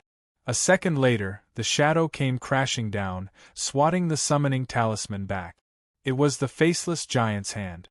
Gu Qingshan didn't care about anything else, rushing forward to catch the summoning talisman in the air. The light on the summoning talisman dimmed, flashed a few times, then broke into pieces. It's over. Gu Qingshan's mind went blank. Behind him, both Ning Yuechan and Gongsun Ji's expressions changed. How could that be? That was a saint's summoning talisman, Gongsun Ji said. Gu Qingshan said, The faceless giant swallows everything with spirit energy. As soon as the summoning talisman flew up, its spirit energy would be sucked dry, turning it into scrap paper, he sighed. I'm afraid we won't be able to escape. Not only are there spies among humanity's higher-ups, but there's also a faceless giant among the demons to prevent them from calling for help. No wonder they couldn't escape. The more they struggle, the tighter the net will be. The situation has worsened to the point where life and death are hanging by a thread. Could it be that history only took a slight turn, and will soon return to its original track? No, I have to do something. But I've only returned not too long ago, my strength is so low, what can I do? Gu Qingshan was thinking hard. Gongsun Ji suddenly realized, saying, So that's how it is. No wonder when I used the elemental formation to attack it before, it didn't have any effect. Ning Yuechan slowly stood up, standing side by side with the 2 of them, saying, If we can't escape, then we can only fight it. Ning Yuechan suddenly tapped her inventory bag, took out a bow and gave it to Gu Qingshan. She said, Your military bow is too weak. I'll give this to you. Gu Qingshan was a bit surprised, asking, Why give it to me? Ning Yuechan very seriously said, You killed the demon army's messenger, as well as gave me the snake gall to heal my wounds, so I'll give this bow to you as a small token of my gratitude. Gu Qingshan looked down, only to see that this bow was half an arm longer than his military bow. The entire bow was simple and unadorned, nothing special about it. As Gu Qingshan looked down, his expression became serious. This bow isn't ostentatious at all of its killing intent is hidden, not leaking out at all. At first glance, he couldn't feel any presence from the bow, as if it doesn't exist at all. When using this bow to attack, no one would be able to sense any killing intent. This bow has already reached the realm of concealing itself. Compared to the military bow he brought out from the military camp, it's like the difference between the clouds and the mud. At this critical moment, with such a bow in hand, Gu Qingshan definitely wouldn't refuse. Ning Yuechan is a person who knows how to repay others. The things she gives out are also things that others can use. She can be considered as meticulous and considerate. This girl, she's someone worth befriending. Thinking that, Gu Qingshan accepted the bow and sincerely said, Thank you. Ning Yuechan silently observed him, seeing that he didn't pretend to refuse, nor was he overjoyed. Instead his expression was calm and sincere as he thanked her. Ning Yuechan silently nodded, her evaluation of him increased a bit. You're tuning in to the Phoenix Knights YouTube channel. Don't forget to subscribe and join us on this journey to catch the most captivating stories.